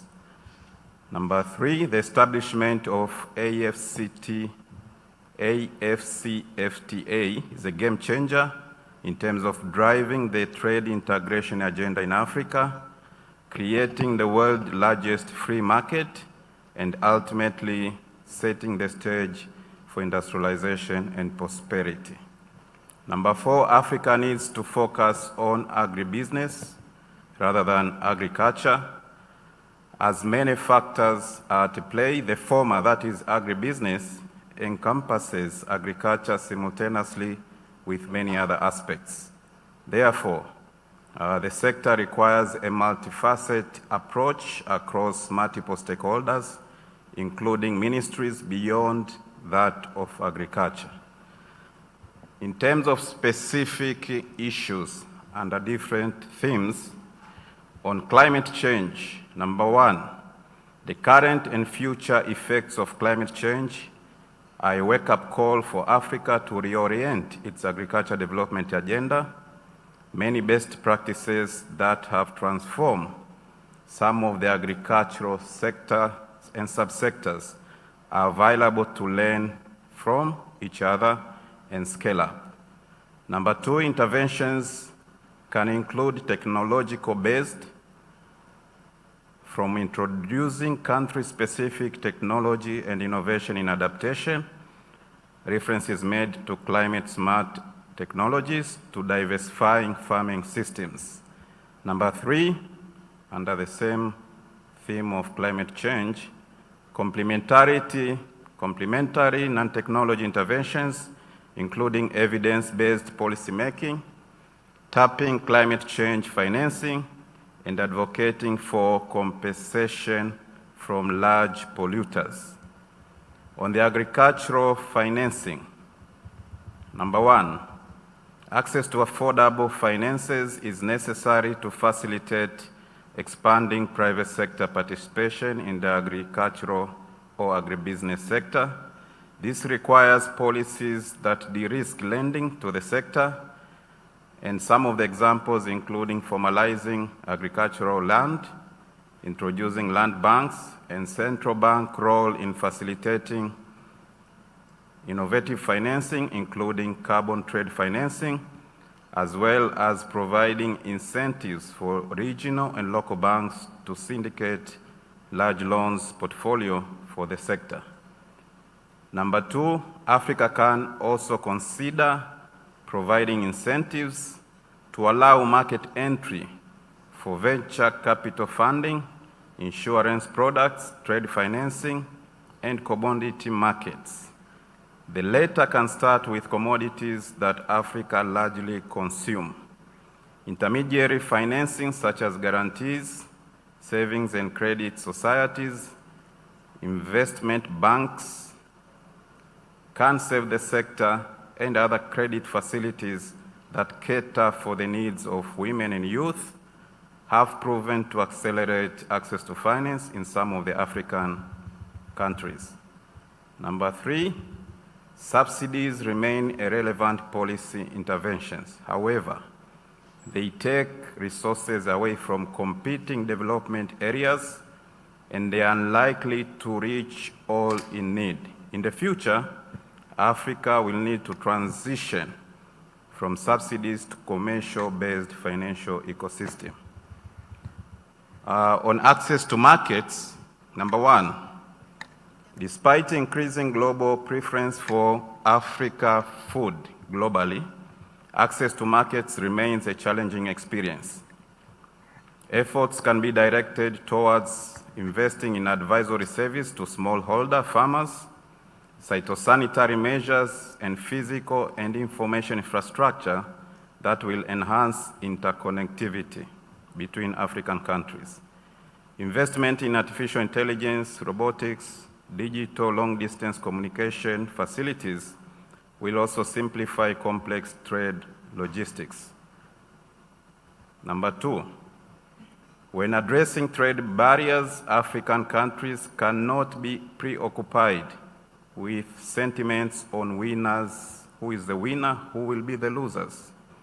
Countries need to commit to trading among themselves, investing in knowledge exchange, and eliminating trade barriers as among the means to accelerate rural communities' participation in the regional and global value chain. Number three, robust private sector capacity in responding to trade opportunities is also vital in transforming inter-Africa trade. Governments can identify, incentivize, and facilitate large private sector entities to invest in agriculture. Number four, specialization in value chains at the regional level and even within countries will revolutionize productivity in the agriculture sector. Value chain mapping will inform the market on geographical areas where production is more efficient and competitive, which in turn should facilitate the movement of capital. However, trade liberalization should not allow smuggling of goods from outside Africa.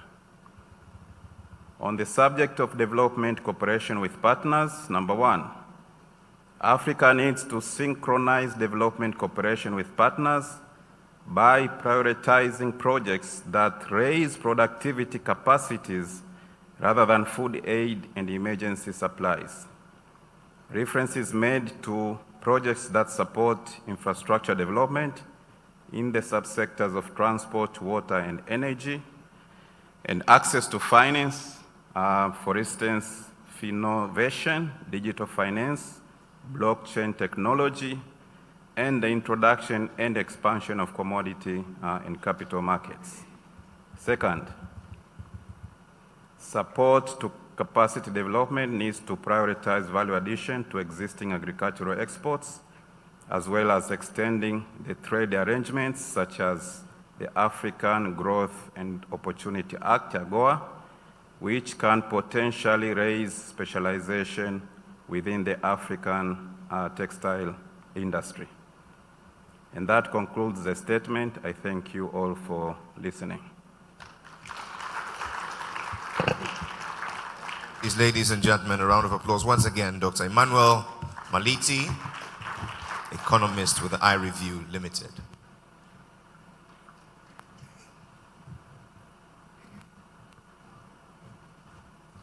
Shortly, we shall bring this event to a close with the closing ceremony, which will be done by our convener, or chief convener, our patron. A few announcements.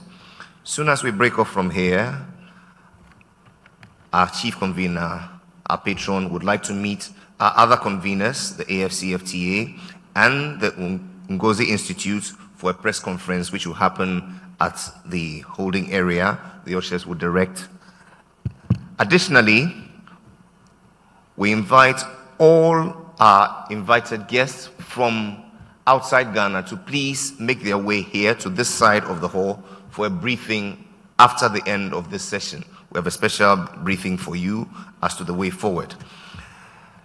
Right now, it falls to our co-convener, ladies and gentlemen, to render his closing remarks. It will be done on his behalf by the former Prime Minister of the Federal Republic of Ethiopia. Please make welcome His Excellency Haile Mariam Desalegn Bosch. A round of applause.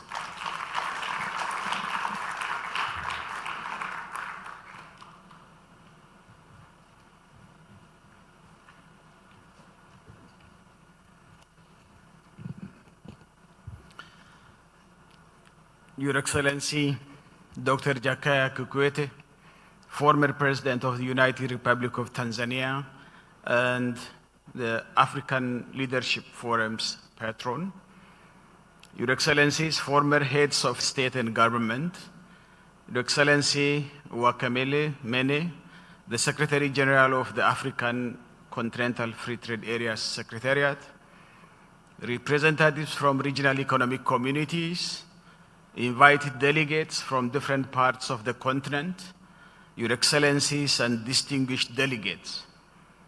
As we conclude our 7th African Leadership Forum today, allow me to express my sincere gratitude and my deepest thanks to His Excellency Nana Addo Akufo-Addo, the President of the Republic of Ghana, for hosting us in this beautiful land of Africa.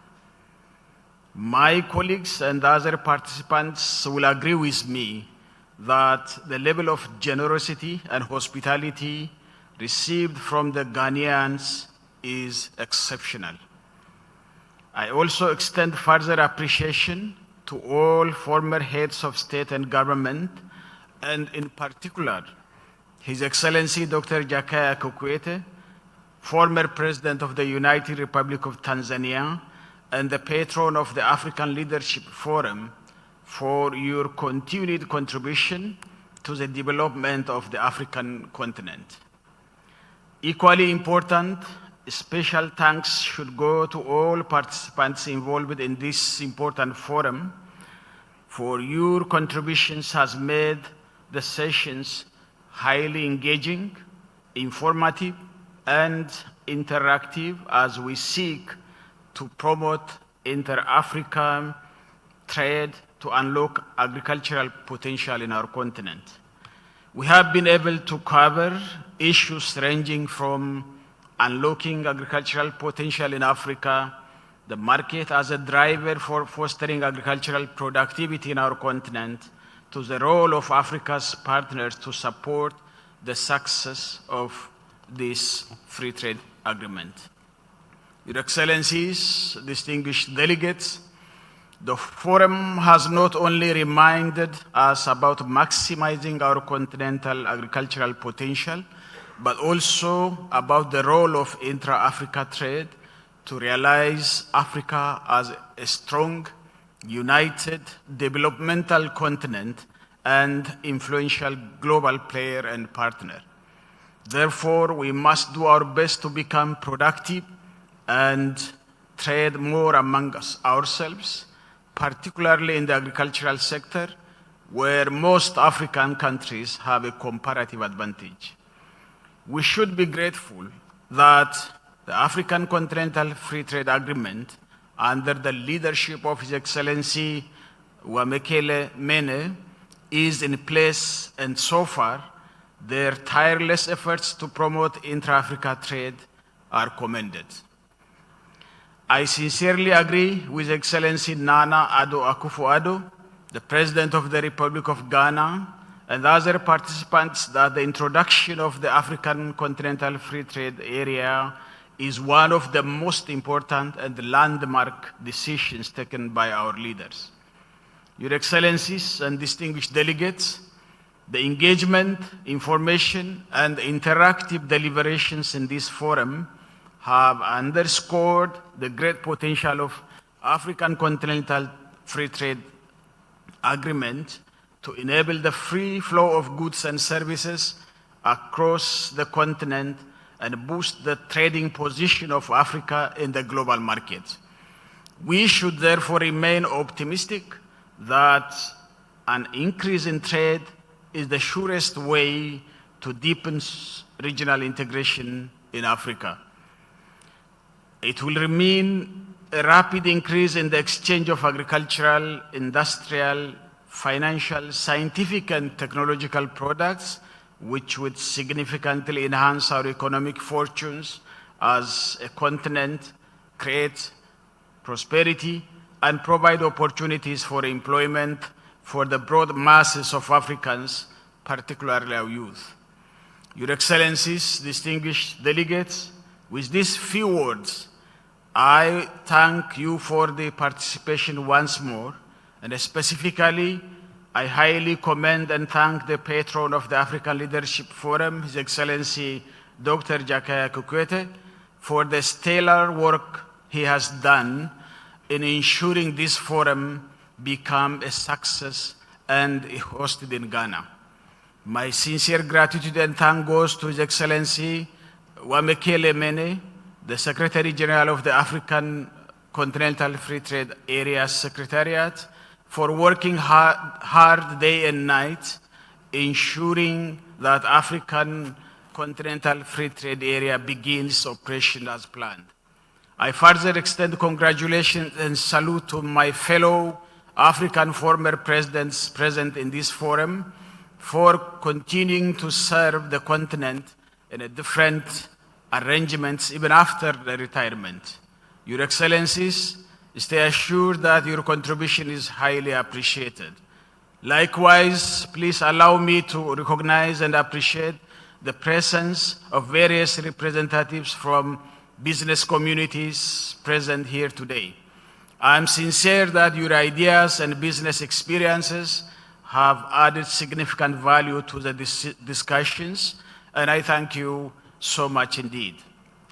Equally important, I commend the hard work done by the Chief Executive Officer of Uongozi Institute, our co-organizer, Mr. Kadari Singo, and his staff and teams for working hard day and night to make this forum a success and supporting the processes leading to this historic forum.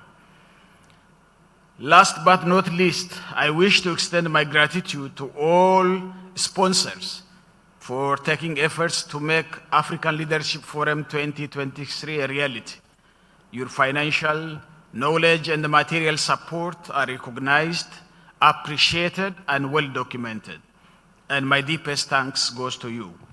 Your Excellencies, distinguished delegates, on this note, I hereby declare the African Leadership Forum officially closed, and I wish you a safe travels back home, and Almighty God bless you all and our continent, Africa.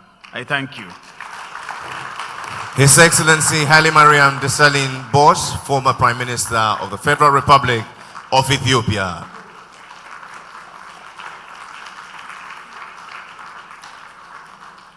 And on the back of those closing remarks, it falls to the Secretary General of the AFCFTA to render the final thanks. Please, a round of applause for His Excellency Wamekele Mene. Thank you very much, Program Director, Your Excellency President Kikwete, our heads of states who are still, former heads of states who are still with us today. I am running the risk of breaching protocol because I am speaking after the Prime Minister has spoken. My apologies for that. I wish to really sincerely thank you, President Kikwete, for bringing us here today, continuing on the legacy of President Benjamin Mkapa. It has been an honor for us to be co-convener with you and to ensure that all of the facilities and the program, that everything runs smoothly. But more importantly, it's been an honor for us to influence your thinking and the thinking of the delegates collectively about how, as Africans, we take forward this challenge of economic development. I want to thank our former heads of states for being here. Even I know that there were pressing issues, others had to leave today for various engagements. And so we thank you for your presence and your valued inputs. And I think that the sitting heads of states have to hear what you have to say and what came out of this forum. And so we have an opportunity to present a report to the Assembly of Heads of States and Government when it convenes at the next opportunity, a report on the critical outcomes of how we advance economic development on our continent. I also want to thank President Nana Addo Dankwa Akufo-Addo for having spent most of the day with us yesterday, having come back from an overseas trip. He was still able to spend a lot of time with us yesterday, so in his absence, I want to thank him.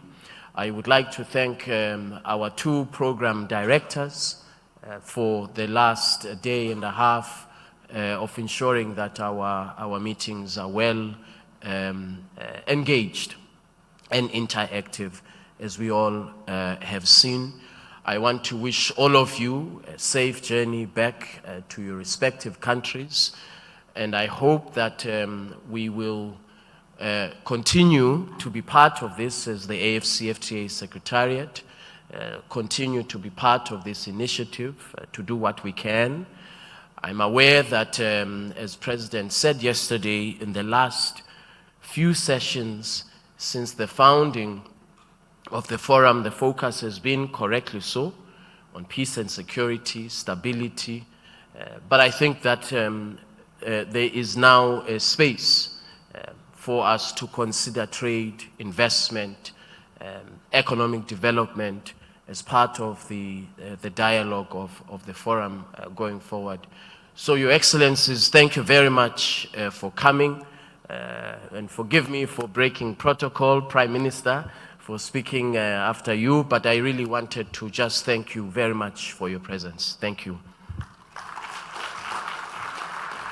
Ladies and gentlemen, he certainly needs no forgiveness because he's shouldering the heavy weight of accelerating Africa's prosperity. Let's hear it up for His Excellency Wamkele Mene.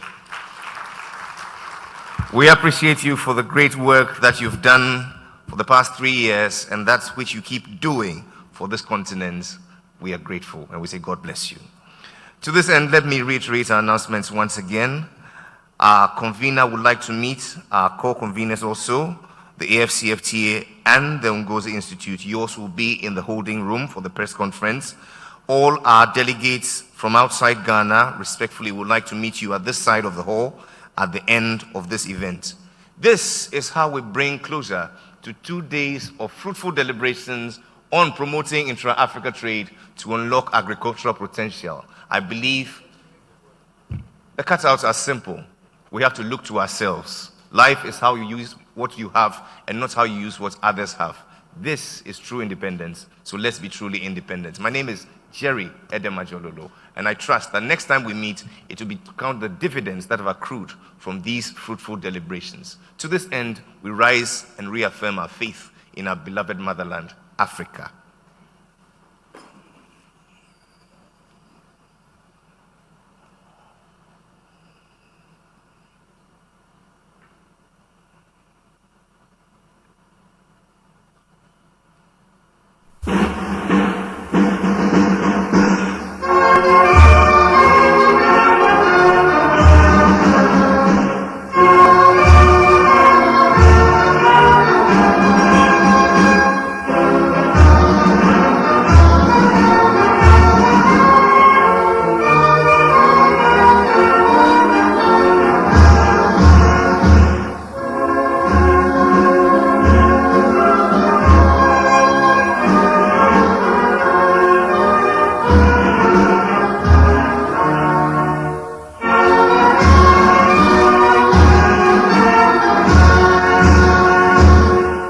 And this is to Africa, the tree of life for the entire world. A round of applause for Africa. Happy to have met, sad to part, but hope to meet again. To this end, I say goodbye and Godspeed.